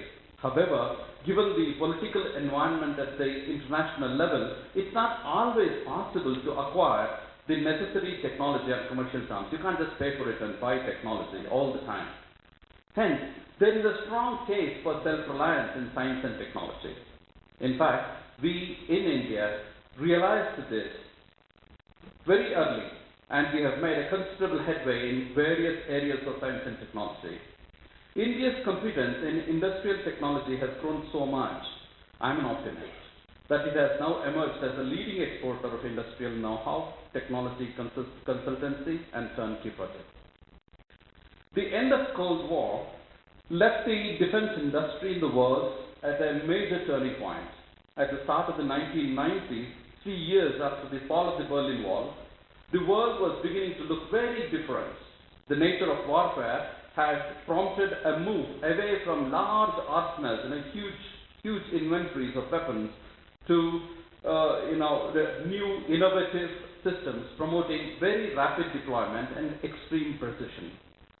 In 2005, the world has changed again, with regional conflicts joined by international terrorism as the dominant factors that drive security planning.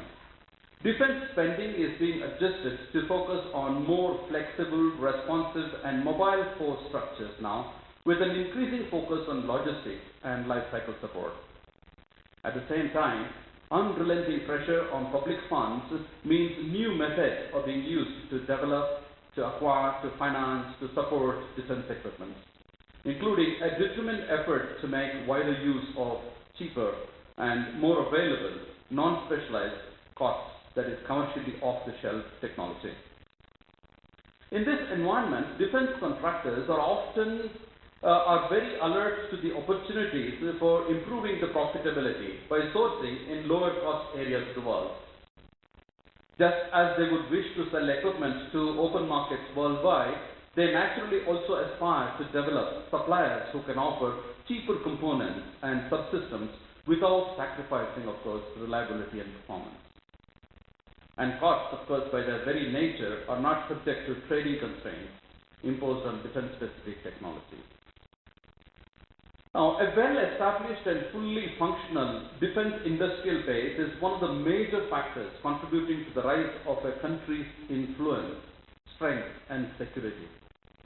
Now, India, in line with its geostrategic location in South Asia and the Indian Ocean, is set to play a major role in the security of the area.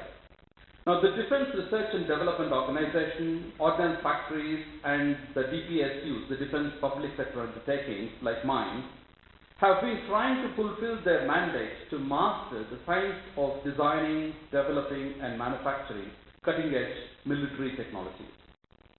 India has adopted numerous methodologies like license production, transfer of technology, joint ventures, and indigenous research and development, of course, to acquire and absorb critical defense technologies. Defense production in India was first introduced way back in 1801, well before the independence from the British rule, when the gun carriage agency was established by the East India Company in Kolkata. 200 years later, the defense industrial base has expanded into a wide network of DPSUs, ordnance factories, DRDO labs, and private industries focusing on developing and producing military technologies, fostering an environment conducive to the creation of a pool of talented and highly skilled professionals in the fields of science and technology. The decade of the 90s witnessed economic reforms through the adoption of policies of liberalization, privatization, and globalization aimed at encouraging foreign investment in India in order to promote development of the domestic industry. Of course, this was with a focus on manufacturing. Based on the recommendations of the group of ministers on reforming the national security system in India, a new defense procurement structure and system was drafted within the ministry in 2001. So the first DPP 2001 came out. The DPP is a set of guidelines that attempts to classify the defense acquisition programs under several categories to accelerate modernization, with priority being given to indigenous contents. According to a study published by the CIPRI in March 2012, just about at the same time, India became the largest importer of arms during the period from 2007 to 2011 in the world, and accounted for 10% of global arms imports. Today, of course, we are still the third largest importer of arms, behind Saudi Arabia and China. According to a study published we said that in that 5-year period, we were the largest. Now, this indicates that the hurdles to indigenous defense production at the policy, bureaucratic, and the implementation levels have necessarily got to be ameliorated, to be improved in order to catalyze and bolster domestic defense manufacturing to a level of qualitative and quantitative self-sufficiency. Now, this brings me to the initial point I was making about self-reliance and self-sufficiency. Now, the Japanese believe that there cannot be real security unless the country is independent with regard to technological knowledge and competence, as well as self-sufficient in the production of armaments.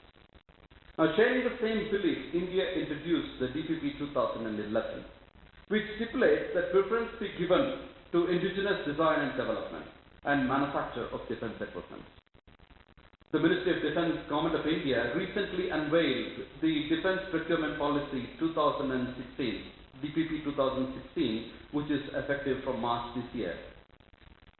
The Defense Procurement Policy 2016 includes imaginative and very far-reaching changes, with a first-time emphasis on indigenous design, reduction of import content in weaponry, and a boost to the MAKE program, in which the government subsidizes equipment development and encouragement to small-scale industry.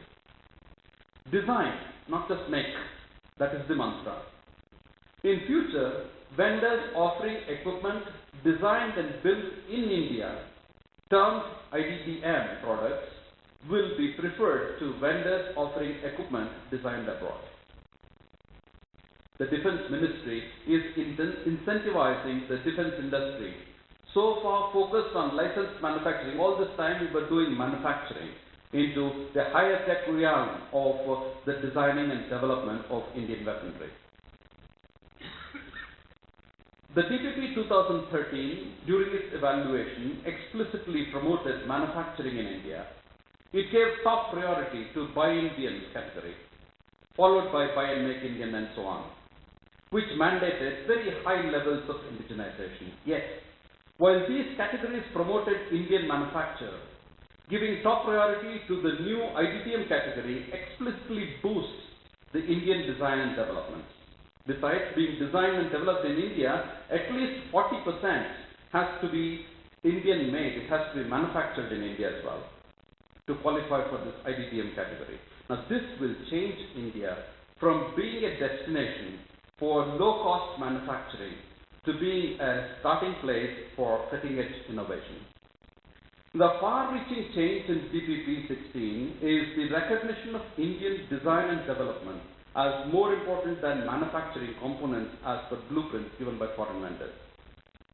While manufacturing indeed creates blue-collar jobs, and a manufacturing ecosystem is essential for a defense industry, it is the design and development of systems and weapon platforms that create strategic and technological autonomy and long-term self-sufficiency in defense.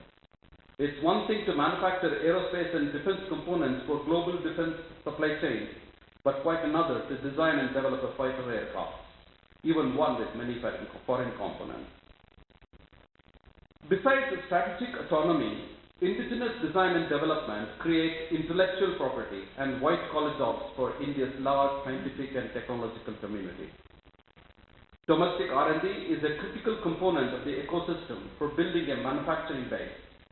This will also be the defining activity for the IDPM and MAKE category. Hence, the government must encourage R&D.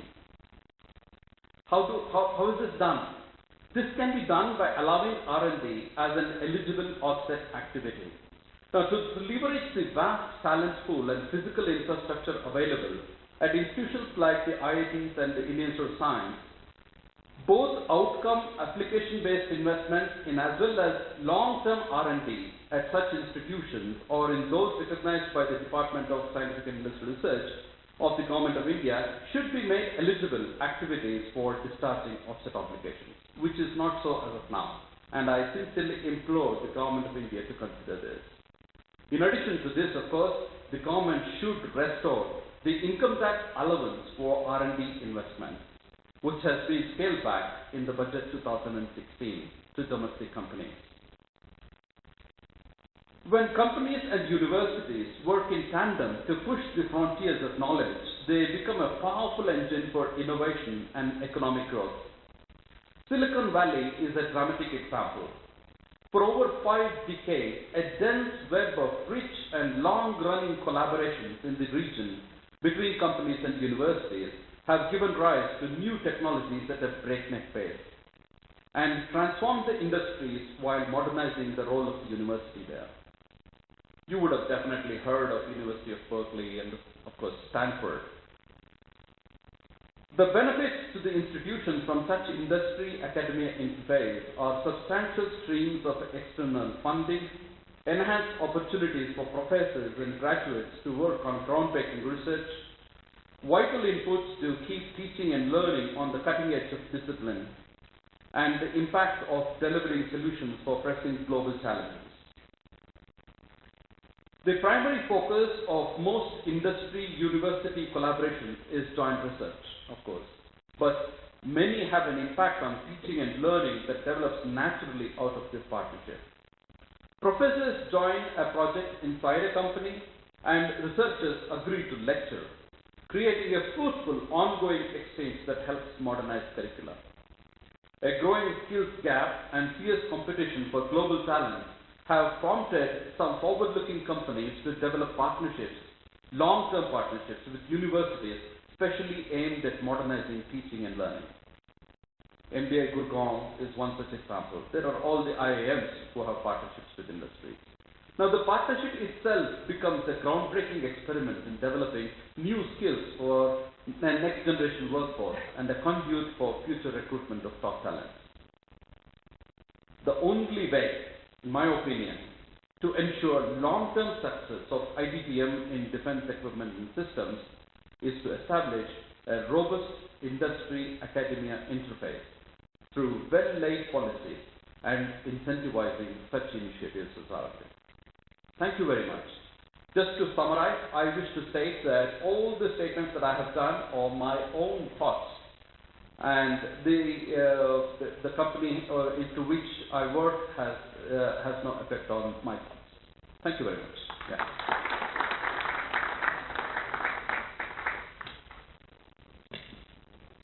Thank you, sir, for that very noteworthy perspective on IDDM, the paradigm for excellence.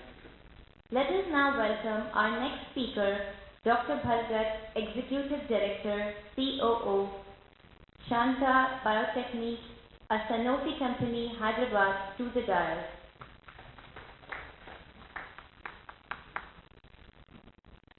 I start by thanking the Dollar Business team, headed by Mr. Warner,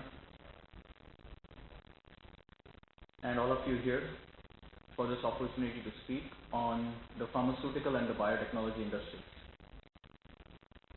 We've heard some numbers from this morning and earlier this afternoon on various industries, including the biotechnology industry. So I won't add too many numbers, but I'll present my thoughts on what are our opportunities. I think the biotechnology and the pharmaceutical industry is rather unique on this platform that we talk about Make in India and our opportunity to export. So before I get into details, I'll pick up where Mr. Shiva left off earlier. What I'm expressing here are my own thoughts. They do not represent the company position. They do not represent any of our affiliates as well. So I'll talk a little bit about the size of the pharma industry, not too much. However, talk about what is the competitive advantage that India has and what is the specific timing of entry or the relevance of the biologics and the biotechnology market in the world and where India can gain significantly from that. I'll talk about some things that we can do moving forward. And finally, what can a biotechnology or a pharmaceutical and biotechnology-based ecosystem look like, which can not only benefit India from a business perspective, but also for the upliftment of India. One of the things that I hope you will take away at the end of my talk is that we are looking here to build an ecosystem that is more and more biotechnology-based, which drives both growth within India and outside. One of the things that will be important for the future of India in terms of its standing internationally is what is the image of India and what is it that we can do to build that through biotechnology, through technical solutions. Very briefly, pharma is divided, as we heard, mostly on API, formulations, branded generics, a very large industry. Biotech, on the other hand, is even further divided. It's divided into biopharmaceutical products, bioservices, bioagriculture, the genetically modified foods or the improved food varieties that we talk about, high-tech bioinformatics and bioindustrials. What was a game changer a few years ago, in fact a few decades ago, it was the Hatch-Waxman Act of 1984 introduced by the US. This opened up the pathway for approval of generics in US. We are at the cusp of a similar change in the biologics world. We are now introducing worldwide, including in the US, pathways for getting biosimilars approved. And this therefore opens up a whole new market in terms of the volume, the type of products that we are talking about, and the type of skill sets required to produce these products. With this Hatch-Waxman Act that happened, what has India been? India is now third in volume, almost 13th, however, in value of what it provides from a pharmaceutical perspective. The Indian pharma industry, which is at about 30 billion, is growing at a rate of about 17%. And this Indian annual growth rate has been quite substantial for almost the last 10 years, with about 15% annually. What about the biotechnology industry? The biotech industry, which is at about 11 billion, is likely to be at about 100 billion by 2025. This is a 30% growth that is expected to happen.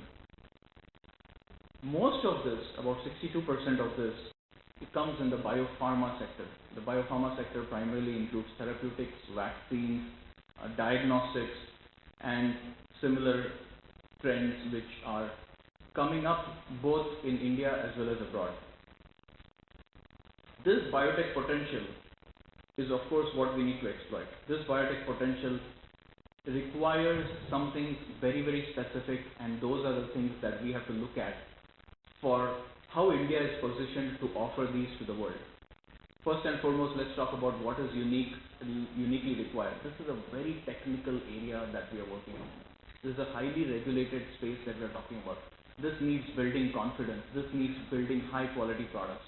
And for that, we need a large and efficient and highly educated talent pool. Today, we can be proud to say that we are a nation that has a large English-speaking skill base. But not all of that skill base is really ready for work in the industry because of the talent that they need apart from just the English-speaking skills. We have the advantage of a reasonable cost structure, but then we have the components of where our levies, our duties, our material movement costs, our transportation costs are still very high. So we have the opportunity to improve on those. We have established R&D institutions. However, many of those are still working within India, within the internal infrastructure. They're not working as well across industry. They're not working as well across the international groups. This is our opportunity. This is where we need to develop, because without the growth of R&D institutions, without the growth of R&D platforms, we cannot harvest on the biotechnology potential. We have biological centers of academic excellence, and they still remain more academic, but need to be becoming more and more applied as we progress. We have to build on the success of the Indian pharma industry when we look at the biotech industry. The Indian pharma industry is one of the largest industries that provides in terms of export volumes out of all of the manufacturing that happens in India. This is something that we need to aim for. This is something that we need to target for. And this means producing high quality drugs, but it also means that we price our drugs appropriately. Today we see a vast disparity in terms of how pricing works. There are some drugs in India that are priced very economically as compared to the international market. Yet there are some recent drugs that have been launched on the market as biosimilars, which are almost at the same price as they are on the international market. This is not an opportunity that we should harvest at the expense of providing the coverage that we can have in terms of international coverage of all of our drugs, all of our vaccines, and all of our healthcare products. Continuing on the list of what are our advantages, we have internationally trained scientists. We have one of the highest percentage of scientists returning back after spending many years of either education or experience in countries that have a much developed ecosystem in terms of biotechnology. This is something that we have to leverage. I am an example of that myself. We are going through a rapid urbanization. This is something that is happening. We heard some opportunities of where we can do more of that earlier today. And we are also seeing increased consumer spending. This is our opportunity to say that yes, with this we are able to look at how knowledge management is happening, look at how talent development is happening, look at how infrastructure development is happening within the company, and build again this ecosystem. So what are our threats? What are our challenges? Some of our challenges are our neighbors. Our dependency on China. When we talk about pharma, I'll step back and talk about pharma for a little bit. When we talk about China, in 2011-12, we were importing about 8,800 crores from China. In the next year, it was about 11,000 crores. The year after that, almost 12,000. It was actually 11,865 crores. And for 2014-15, in just half the year, we've imported more than 6,500 crores from China. Our dependency on China is very high. We depend on China for the 12 largest API that are used for manufacturing pharmaceutical products. This is something that we need to get away from. This is something which is where all of the tariffs, all of the duties, all of the policies that we talked about earlier today, which I will not go into, are going to come into shape, are going to come into being for actually executing on this. We need to build our regulatory infrastructure in a way that this threat of high times that are required for approvals of products, long implementation cycles that the pharmaceutical and the biotechnology industry goes through can be reduced, yet work in a data-driven manner, work in a scientific manner. One of the other major threats that this particular industry we need to be aware of is on data integrity and what we call as warning letters or what we call as citations from the health authorities. These happen worldwide, but they happen in India, and let's worry about what happens in India. We need to build again the mindset, the approach, the support from the entire ecosystem to get away from having more and more citations, more and more news relating to data integrity or warning letters or performance issues in our plants.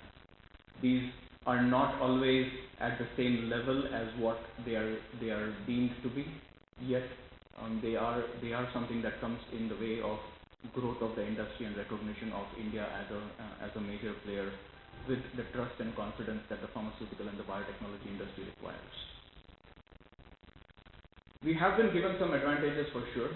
There are an example that I can cite for us internationally is India has about 6 sub-licenses for making a specific anti-AIDS medicine. This is what is given by WHO. India is looking more and more into a highly regulated and a very difficult market of Japan. We've had more and more alliances that have brought Indian industry into the Japanese arena.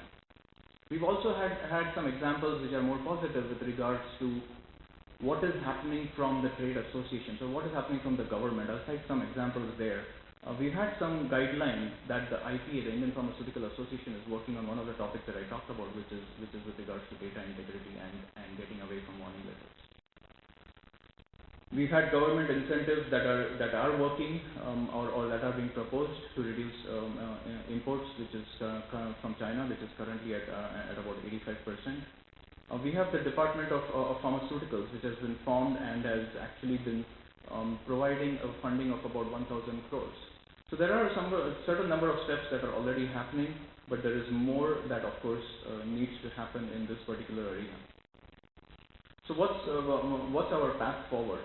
The path forward is to build a ecosystem, to build a sustainable model where we can leverage the benefits of biotechnology completely.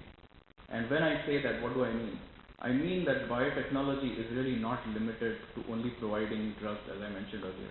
Biotechnology works in the area of food, biotechnology works in the area of fuels, biotechnology works in the area of services. So if I were to paint a picture of what does the end state or a taste of success for India through making in India, through developing this ecosystem, what would that look like? We would have great preventive health care, and therefore we would be a major supplier in vaccines. That is all about prevention. Today we are a very large supplier of vaccines with a worldwide market of about for India about 870 million USD. Along with preventive, we would also have a great position for being cost-effective and focused healthcare solutions by providing good therapeutics and good diagnostic solutions. We would also be a major player and supplier of food through the technology that we can use for providing high quality, better food supply and better food productivity in our systems using biotechnology. One of the challenges that we all know we face is on energy and environment. Biofuels, this is our opportunity, this is the area again where we talk about developing our infrastructure, our R&D and our talent base can help us in moving forward on getting energy independence through biofuels. Environmentally, we need to work on bioconservation and move from solid waste, which is today in as landfill, to turning it into more fuels and fertilizers. This is something that we need to develop. This is something that we need to export. This is a problem that all the world nations face. This is not something unique to us. This is our opportunity of where it's an untapped market and where India can lead in this particular arena. Last but not least, on environment, we also have the opportunity to develop enzymes and bioremediation approaches for improving the quality of our rivers and for sewage treatments. Again, something that can be developed in India for export outside. This is something which is a need which is getting more and more complex in all of the developed countries as well. We look at this population of the world which is also facing the similar challenges the rate at which they're facing is different. This is our opportunity to jump in on the bandwagon first. So let's start with looking at what are the therapeutic and what are the diagnostic and what are the preventive healthcare solutions that we can provide through biotechnology, and then build on all the other platforms of biotechnology, which collectively leads us to building an ecosystem with the right talent, with the right policies and the right infrastructure in place. With that, I'll stop. Thank you very much. Thank you, sir, for that very engaging speech on pharma, sustaining its reputation of making in India. Dear all, please join me in inviting our next speaker for the day, Shri Amana Bodu, President, Telangana State Federation of Textile Associations, to the dais. First of all, let me thank to Dollar Business, Mr. Sri Stephen Phillips Warner, for giving me this opportunity, dignitary on the dais, and delegates of the city. Today's topic was why Make in India and export manufacturing superpower, need of the hour. I say today's Make in India is tomorrow's Made in India. The word Make in India, there is a vibration of our motherland. This NDA government, under the Prime Ministership of Sri Narendra Modi, Make in India, was announced on 15th August at historical place from Red Fort and is implemented from 25th September. To encourage multinational FDIs and Indian companies to invest and manufacture their products in India. We have seen in 2013, Indian growth has fallen to the lowest level of the decade. In BRICS nations, India has tagged as the Gen 5. The Make in India is devised to transform into a global market manufacturing hub. Most importantly, it represents a complete change of government mindset. Minimum government and maximum government, for which we have seen in 2015, India has received $63 billion in the form of FDI, surpassing China and USA. In Make in India, we all know 25 sectors are identified and implemented under Make in India by Department of Industrial Policy and Promotion. At present, our manufacturers' contribution to GDP is 15%, and it wants to be increased to 25% by year 2020. The major objective behind the initiative is to focus on job creation by facilitating investments, fostering innovations, enhance skill development. The initiative hopes to attract capital and technological investments in India. Before initiative was launched, foreign equity caps in various sectors have been relaxed. The application of license was made available online and renewable for 3 years. Buying products from foreign countries involves huge foreign exchange. If we buy technology and produce in India, we can reduce the price of the goods, and in return, we can export the same to other countries which earn a lot of foreign exchange. For example, if we talk about already our defense sector they have introduced, I talked about what? Just go through outline. For example, if we take about defense manufacture, India currently requirements are categorically largely by imports.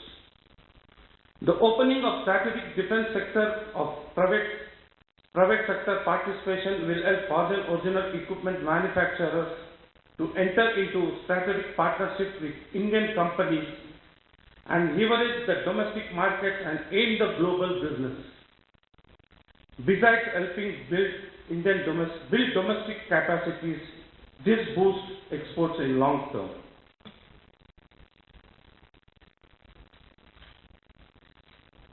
A major step in India direction is that defense policy Defense Production Policy 2011 has been amended to provide preference to buy Indian, buy and make Indian applications.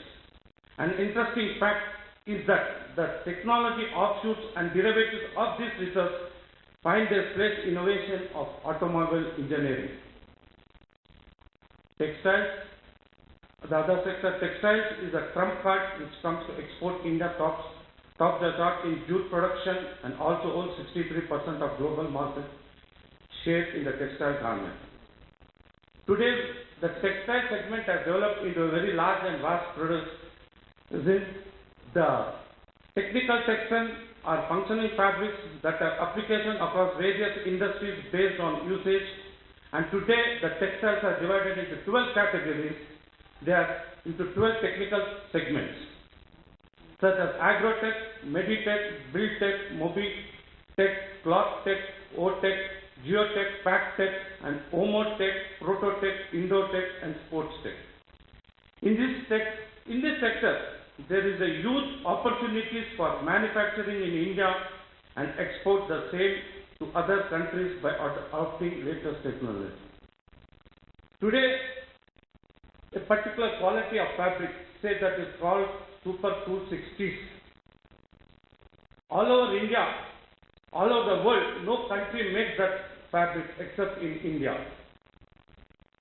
That is the finest quality of the fabric, which price the suit length cost is 3.5 length of the suit length cost is 7.5 lakh rupees, which is India sale. We are having the technological skills, we are having the sets, but the export is not up to the mark. In the same way, the electronic systems to minimization is posing challenges demanding development and production of mini and micro systems. Today, nano and beyond are the technological areas gaining momentum at jet speed. These products find the application in defense space and consumer electronics. Setting up these industries with foreign participation is set to bolster the semiconductor, electromagnetic, telecom products, automotive and medical electronics and light fields. India being a tropical country and having climatic advantage with abundance of natural resources, the exports are very low. At present, the major contributions in export comes from petroleum products, as we have heard, precious stones, biochemical, pharmaceutical, steel, iron and steel, and textiles. There is a huge potential for export to other Indian products to other countries by improving R&D, upgrading skills, technology and ease of documentation. Further to the rate, many of the speakers have talked about FDIs and other things. Today, India and doing the ease of business, India stands 130th country. By giving license, they are simplifying the procedure to manufacture in India. But the success of that will be only when the Indian government gives an opportunity to do business at ease. Today, Singapore being the smallest country, it is in world number 1 in doing ease of business. So the government should think more in terms of promoting the FDI. Before promoting FDI, they should think about the policies of doing business in ease of India. In tourism also, there's a lot of scope. In tourism also, we are far behind to compare to Europe and Western countries in spite of process of rich culture, history and natural beauty. So, we have seen now, in all over the world, people go for holiday for Switzerland. Whereas Switzerland, Mount Atlas is only 10,000 feet above sea level. If you come to Himalaya, it is 30,000 feet sea level. Whereas people, they are having the infrastructure, hospitality and the road connectivity is good.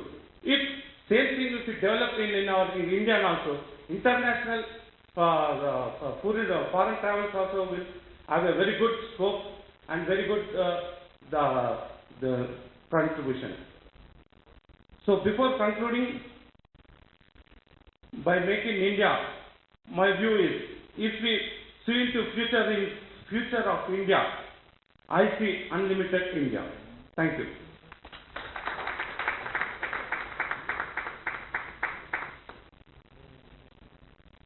Thank you, sir, for shedding light on the pros and cons of Make in India and export manufacturing superpower. Ladies and gentlemen, I finally would like to call upon our last guest for today, Dr. Sen Gupta, Chief Consulting Editor, The Dollar Business, and former Dean IIFC, to speak on role of SMEs in Make in India initiative.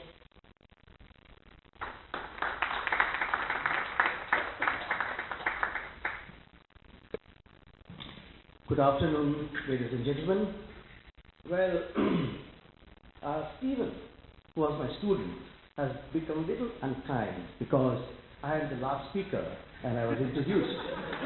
And you are all waiting for the lunch, and I have to curtail my presentation because we are running short of time. Stephen, I want to start my presentation. Before I start, I have picked up the sentences, what he told in the opening remark. That is, that this magazine, Dollar Business, is research-driven and analytical.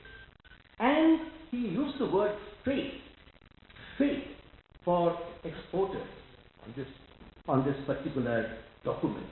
It was really caught up in a big way. I give you by an incident. I was in Aravind Place in Delhi, and there is a bookshop. A gentleman came and asked, "Do you have Dollar Business?" I was so excited because I was involved in this as I was introduced as the chief consulting editor. I was so excited that people it was May, June, July, something like that. That means he has come to know. And I immediately telephone Manish, must be here somewhere. And Manish, someone is buying before me, and I asked him. He said, "I want to start an export system." Okay, my topic today, which I have to curtail a lot because of paucity of time, role of the small scale industry in the Make in India initiative. Okay.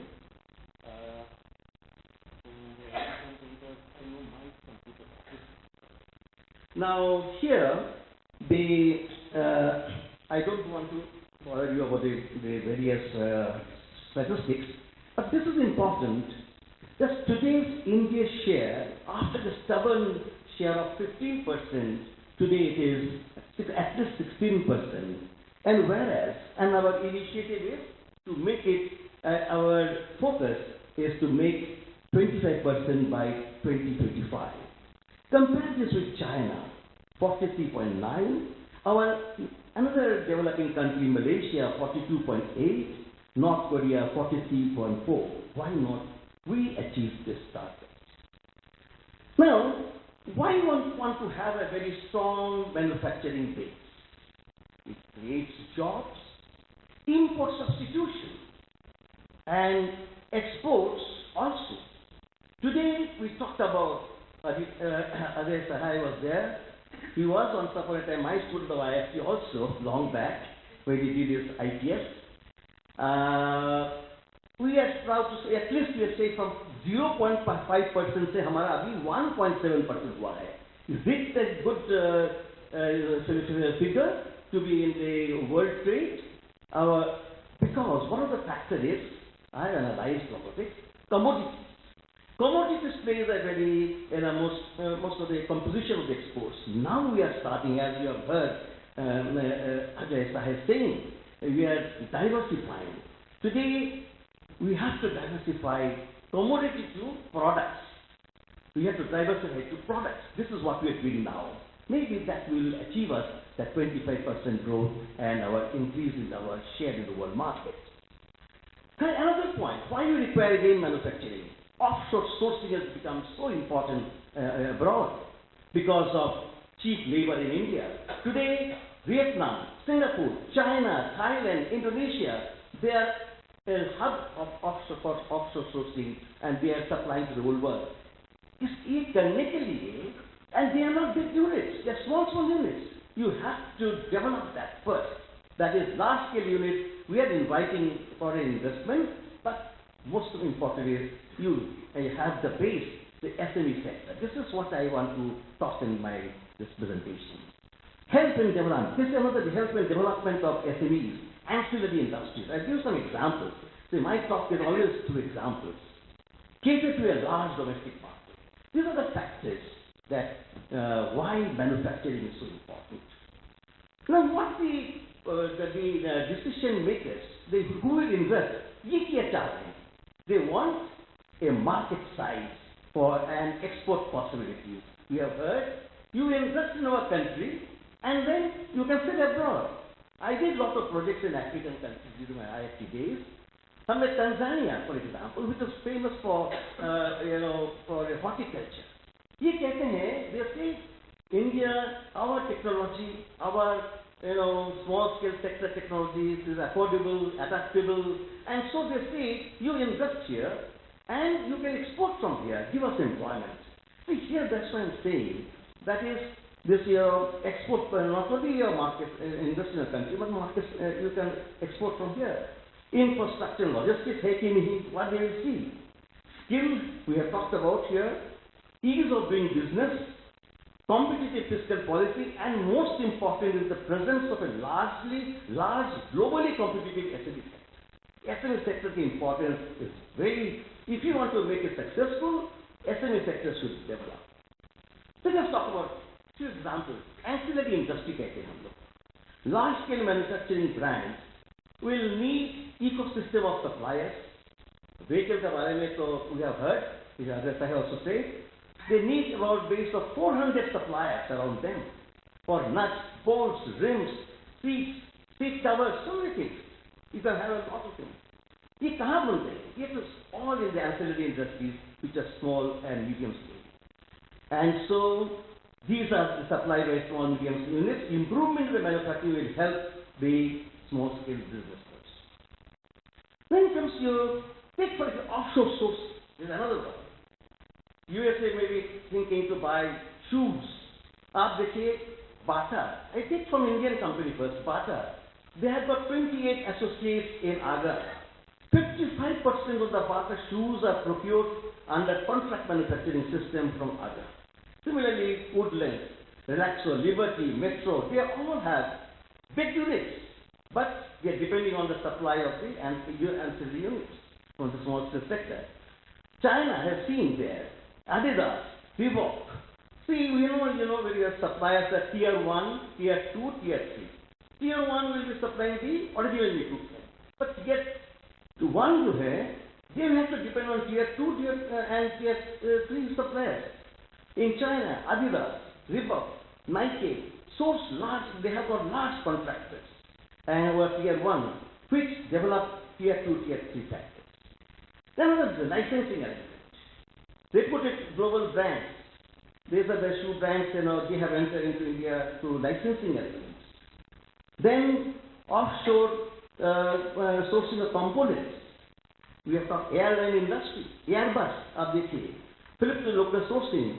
Like I have mentioned the name of the company, Dynamic Technologies, Bangalore based. They are now tier 1. Just imagine, tier 1 supplier of a wing component for the Airbus. This is made in India. This is made in India. The Airbus invested and got this small unit to have go to a global manufacturer today. This is what the Make in India can do. They buy large scale units here, and they have to depend on the supply from the ancillary industry. These measures have succeeded in raising the business confidence in it. These examples are a business confidence in India. Assembly. Now we find foreign companies assemble part of their production offshore, cheap labor, imports parts and assemble. Chinese handset, you have read in a newspaper, I have seen it, OnePlus just announced a partnership with Foxconn for a local assembling operation. Then you have the import substitution. You see the import data. You tell me, yeah? 5 minutes is okay? Because it's only to finish it, because someone has to go at 2 o'clock. See, James and Julie, you talked about various petroleum production importing. But आप देखिए composition of exports में we are also importing some of the engineering goods like electronics, capital goods, industrial machinery, engines and all. This is an opportunity by making India to manufacture these in India. The other function is import substitution. Then offshore purchase, ready-made garments. Reputed foreign companies, retailers, they directly purchase through agents, garments selling their own brand. Vogue, these are all common. But these brands that depend on the small scale sector. So e-commerce companies also we have mentioned here, sourced from the factories, especially these are the items I mentioned over here. And then job creation we have talked about. That is this how the entrepreneurs, but now we talk about both self-employed, wage-employed, and startups. Chinese phone, they are looking for investing in India and for a startup. This is how they try to make them. They know if you come, you have to depend on the small scale sector. Manufacturing for exports. As we have mentioned, 1.7% of global exports, 40% come from SME sector, and so many items, SME like your leather, auto parts, we have talked about textile, hosiery. These are all the products identified among the 25 sectors by the in the initiative itself. So these require hardcore. We have to concentrate on the development of this sector, automobile parts and all. There's all in the small and medium sector. Potential is 8% of GDP and 40% in exports and 45% in manufacturing sector. So we find small industries are coming back to life with manufacturing inspiration. This is what Make in India has done. Contribution in the sector like Italy, this is one of the points I took from the magazine, Dollar Business. That is Italy 65%, China 60%, France 59%, Brazil, Argentina more than 20%. We are getting a small sector. Young is exporting. Why not India? Why not India? We have to depend on the small scale sector to make the larger sector successful. Skill development we have mentioned, I don't want to go much there. This way I want to tell. Skill development here, traditional skill in India. Like nowhere in the world you will find a manufacturer सूरत में जो GeM बनाते हैं 54 facets से दुनिया में कहाँ भी नहीं होगा. This is we had it as a sector. There's a place in my native place like in Bengal, Tom Joe. They make the jewelry, so light jewelry. Now, problem is, we have not taken value addition yet. So you must know what I mean to say. The type of jewelry to make which is like abroad. So that, that's why Tom Joe has not developed. Our main gold jewelry is for the domestic market. Exports the type of design required, we have not given so much importance over here. But this is not enough. These are all traditional skills. If they were just making this jewelry materials, the skill for the manufacturing, engineering products, manufacturing skill. I have a problem. My students of IFT, they after when they come, most of them are engineers. It's people engineers involved. This is many IIT pass outs do not go for sub-floor jobs. They come to management. IFT and all. So this is again that. Now some policies, the skill development is very important, managing the show, and ITIs also I have mentioned. This is the main thing. Little bit of wellness, one of the, I don't know, this is a little addition I made. Wellness sector, this actually caught my mind. Because why wellness has been identified one of the 25 sectors. Means today, wellness is what? Nourish your mind, body and spirit and connect with nature. Now here what I need to say, that is as an emerging sector, how India can take advantage of this emerging shift of the lifestyle among the foreign nationals. When I found, last week I had a talk on wholesome life. I thought I may pick up because here wellness has been included in this Make in India initiative. Now here I find that 100% FDI, and 490 million wellness market is visualized with 3 million jobs. And so we find alternatives are, I just finished very quickly here, explain how we can take advantage of this change of lifestyle of foreign countries, foreign nationals. I have a little bit of my own experience I'll tell you here. Exporting Ayurvedic and herbal products, yoga supplements, that is your lot of items, mats, bags and all. China started exporting to USA, providing services to Ayurveda tourism now. One of the medical tourism, one of the most important is the Ayurveda tourism. Russians come, Kerala has, they have got a tie-up with St. Petersburg. And the way they are developing, I tell you, Ayurveda tourism. Why I'm saying this, these are all the small scale service sectors and all the things. They require a lot of support from everywhere. Ayurveda tourism, I have given some statistics, how much they are earning.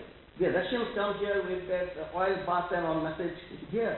And this is a great export possibility. Spiritual tourism, Beatles started, how it is during our old days, Beatles were a great band. They started, George Harrison, as I say, developed this meditation and other centers, yoga and rural tourism. Just I'll finish it. Ayurveda is an important, how much dollar we are earning to Ayurveda. Whole world is for $62 billion and we are exporting $1 billion. And World Health Organization projected $5 trillion market. Pharmaceutical extracts, minerals, cosmetics. China has done it.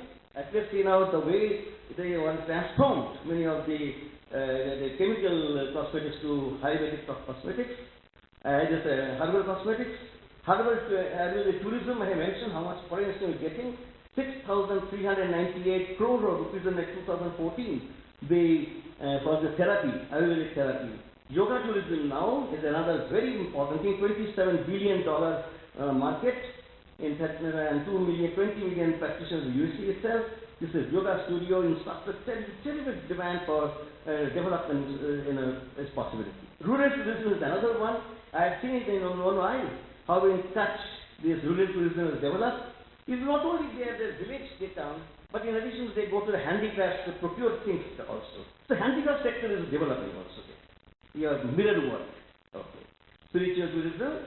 So the conclusion is, make in India to happen, small and medium manufacturing sector needs to be reinvigorated or even revamped. Investment, research and development is required. Advantage, here are clusters.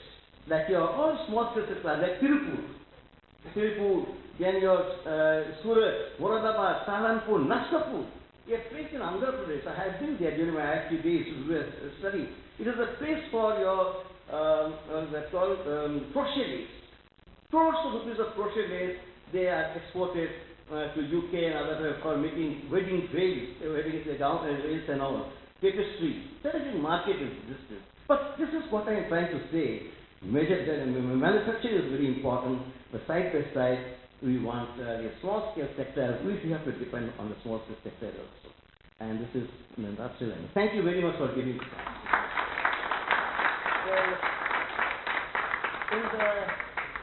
You have got a small told me my vote of thanks and nothing else is important, or you already the time has stopped? I just need to work. So thank you very much.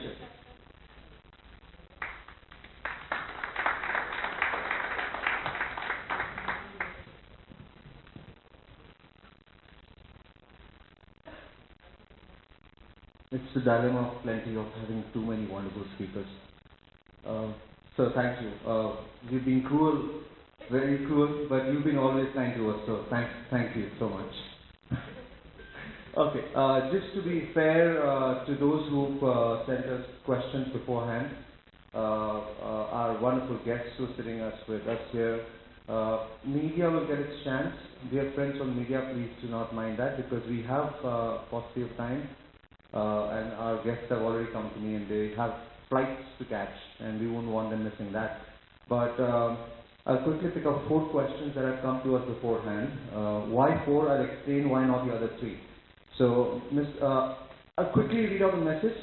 Question, the first one from Mr. Krishna Prasad. Are you there, Mr. Krishna Prasad? Wonderful. He's the CEO and founder of Cito Healthcare Private Limited.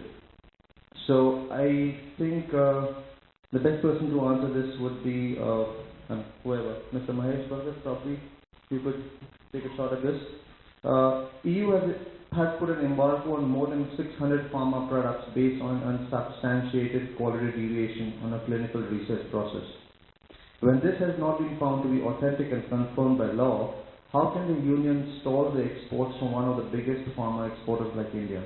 And what is the Indian government doing to support the case of India farmers exporters? So I think we can have a couple of us answering this question in combination. So basically, the EU embargo, the big question mark, and what is the Indian government doing to support the case of India's pharmaceutical companies?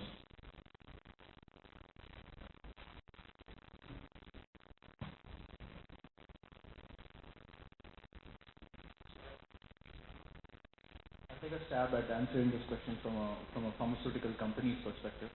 Of course, as I mentioned, this is about building confidence in the pharmaceutical industry and healthcare industry in general. The Indian Pharmaceutical Association is one of the many bodies who's actually taking this up to say, how do we build the image of all of these companies that are so prone to the smallest of the issues that can come up. This is an excellent example of where it's more image driven, it's more perception driven as opposed to actually legal or actual data driven. Unfortunately, in this particular industry, we all realize that when it comes to healthcare, no one should take chances, and therefore we do have to work on perception. From an industry perspective, I can tell you that there's many different forums where there are heads of all companies that are working together to build the image both externally with the countries, specifically with the US FDA and then the EU authorities, but also internally within the staff and within their own organizations to make sure that what we build and what we put out has the highest amount of data confidence and the highest amount of data integrity. As far as what the government is doing on this, I'll let our folks who are working more closely with the government complement my answer on that. Right. Next question was from Mr. Narasimha Rao, Managing Partner, Quill Global Exporters and Distributors. So are you here? Wonderful. So his question is straightforward. What is the Indian government doing to protect Indian exporters from nations like China, which have adopted a huge number of, they have large number of subsidies and export promotion schemes, which Mr. Anil Rajvanshi has already discussed. So I think you would want to take a shot at this. As I mentioned in my presentation, that China gives a lot of export subsidies, which are directly related to exports. It comes to about 22%. And if you go to the website of Department of Commerce of the United States of America, you will find 103 subsidies which have been listed there, which are actionable subsidies under the SCM agreement with WTO. Now what happens, Indian government is giving us some benefits for the exports. And no matter, how drastic my views can be on that, but Government of India will always remain WTO compliant. So the best method is to file an anti-subsidy petition under the SCM agreement of WTO against the products being imported from China. And I want to tell you that we have succeeded in the month of April in proving that there is a 27% subsidy, direct subsidies which are given on export by China, and Government of India has levied 25% duty and Ministry of Finance has confirmed it. So what I suggest is that instead of we becoming a competitor of China and giving subsidies, it is better to take action against the subsidies given by China so that our products are protected. Thank you.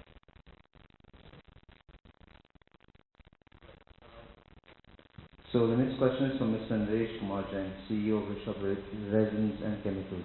So are you here in this room? One. He has, again, a very straightforward question. Strangely, the questions are all very straightforward.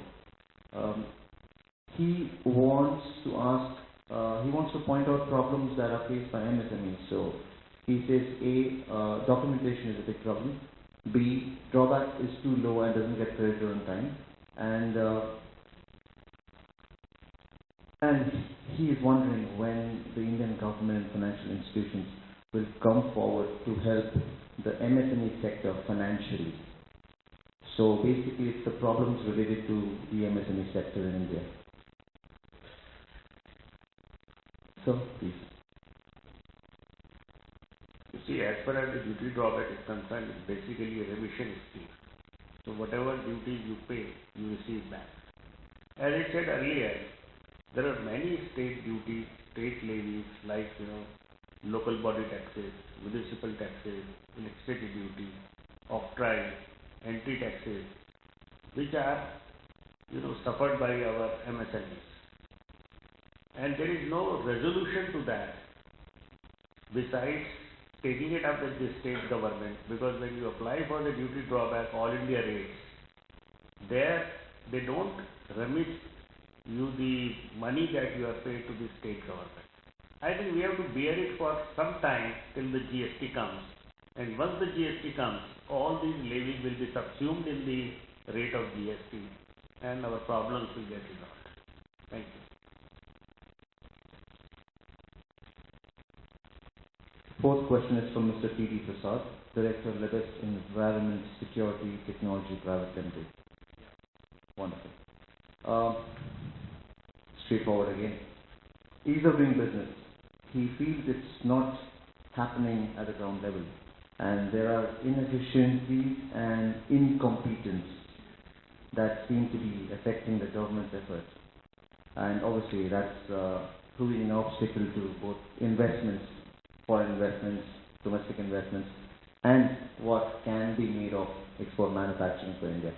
So ease of doing business, he feels, is better in theory, less in practice. If I could sum that up. How would we want to tackle that issue? Please.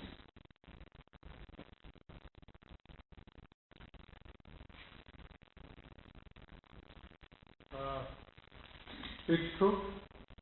We agree. The last couple of decades, the system has totally corrupted. Just a couple of years back, things are going in a different direction. The top level and second level officials or the bureaucrats or the political level, the mindset has changed, and they are concentrating on ease of doing business. And it will take some more time for the lower level cattle, because they are habituated for the things which is happening in the last couple of decades. So definitely the mindset of the lower cadre has to change. I personally feel, put in the Telangana, where the government had made in the TI pass, you may be aware, most of the members, the policy which has been made as an act where the officer is penalized, not only the quantum of money, including the service point of view. Maybe this sort of initiative should come from the different level of government or the other areas, so that maybe that down the line, maybe next 2-3 years, things will move in the right direction. So at this junction, I think the maximum we can hope for the best. Mr. Rajan, would you like to add something? Wonderful.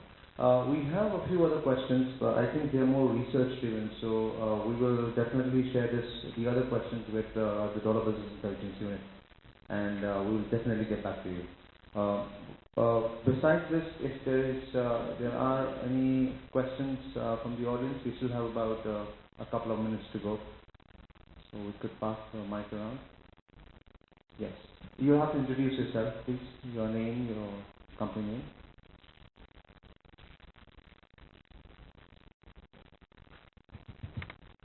Sir, I'm Radhakrishna from BPO Sports Hyderabad. We are into spices export. Just I want to contradict with the earlier speaker, and he was giving an answer to one of the questions. I took participation in one of the SEZ in a neighboring state, they made a special exercise for spices. And just last week, we applied for lease registrations at the local district sub-registrar office. When the minister there, he stopped the registration. He was expecting. So this kind of system, if we are working, it's very problematic. It's live example. Yeah, and what's the question? My question is that until unless the political Okay. level and the government level, their attitude changes, we can't do anything. That's the point. I think Ease of doing business. yeah. So this is a platform where we have the foreign trade community also sharing their views. So your view is welcome, and we're glad you could share it with those in this room. Any other questions? The last for the day, please, because our guests have to leave. Yes, sir. A microphone.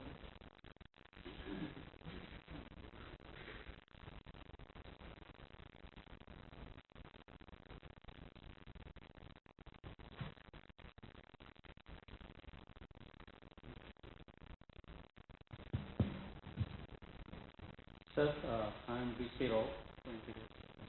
I am advisor for the Telangana Industrialist Federation, which is the welfare federation. My question is, the government for the last couple of years, I am also looking at the whole processes that the PSI pause or other policies or central government policies that are happening. We, the dream of the people here, has the role to pass a deliberation from this platform that whoever are interested or given the opportunity, the ministry itself, whether the state government or central government, should spare one day in every month,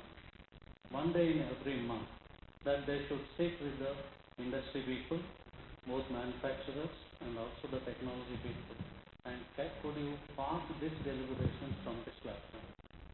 Every ministry, no exemption, whatever the ministry has to do, and ministry and the Tier 1 and Tier 2, in spite of our efforts, we see that one side there will be a supportive, very congenial environment.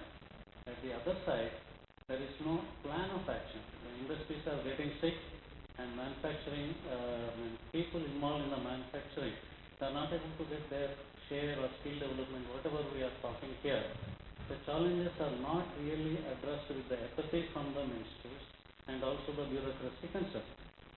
Unless the government, both the central government and also states, spare one day in month, a particular day, let it be holiday, Sunday, or like a third Friday, fourth Friday, something like this, seems really is not heard and the policy will not be sufficient. My question is, could we make a deliberation to the both local government and also to the central government from this platform, as all seniors are available here?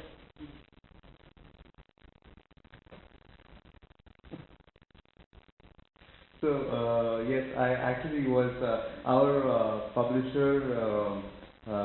It was his brainchild, and we have a platform called the Dollar Business Forum, and that is the most unique platform. I think I remember saying that during the short monologue that I delivered some time back.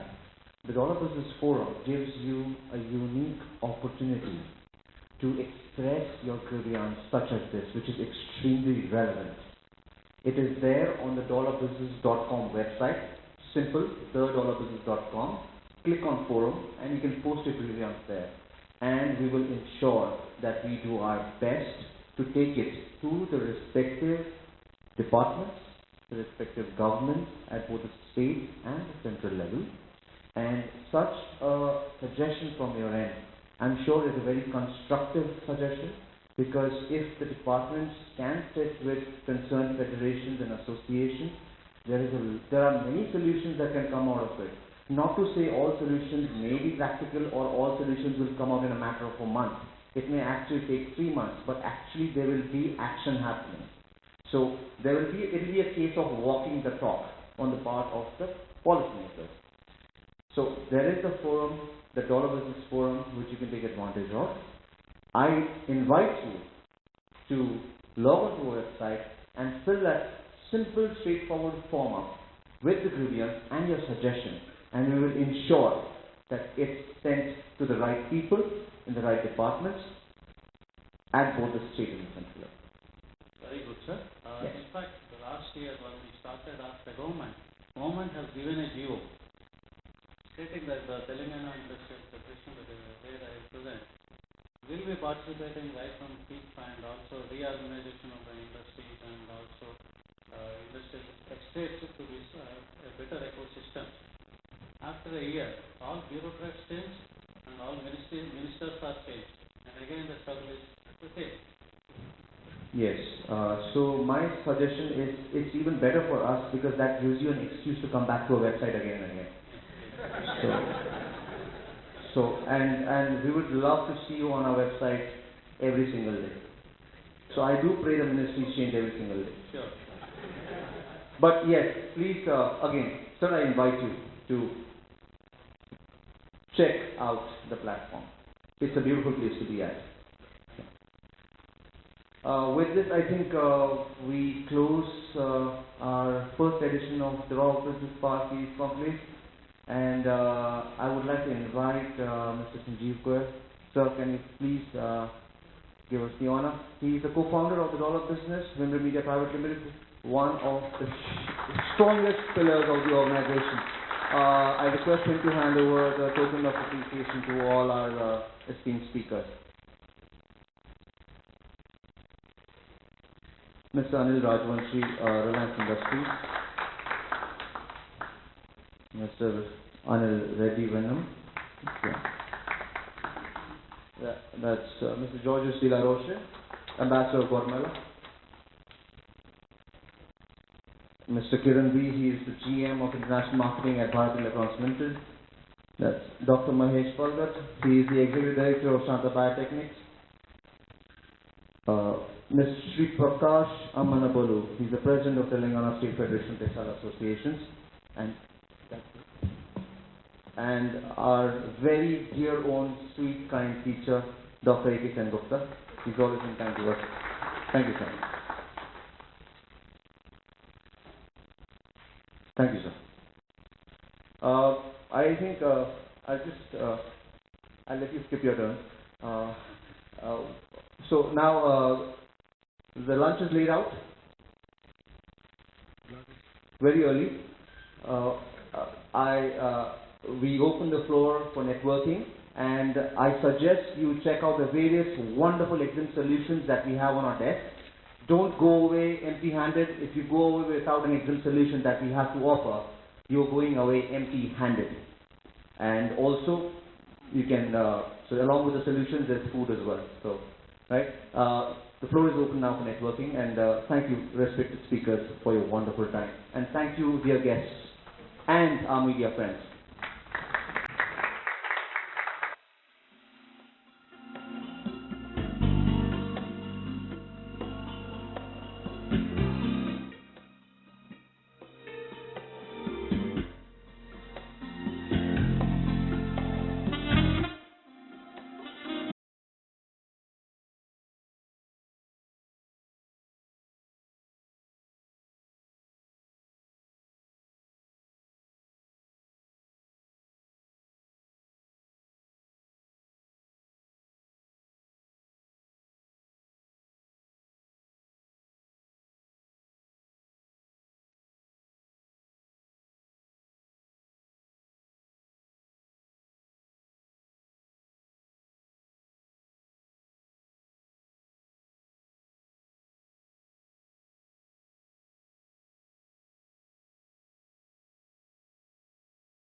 the conclave. Yes.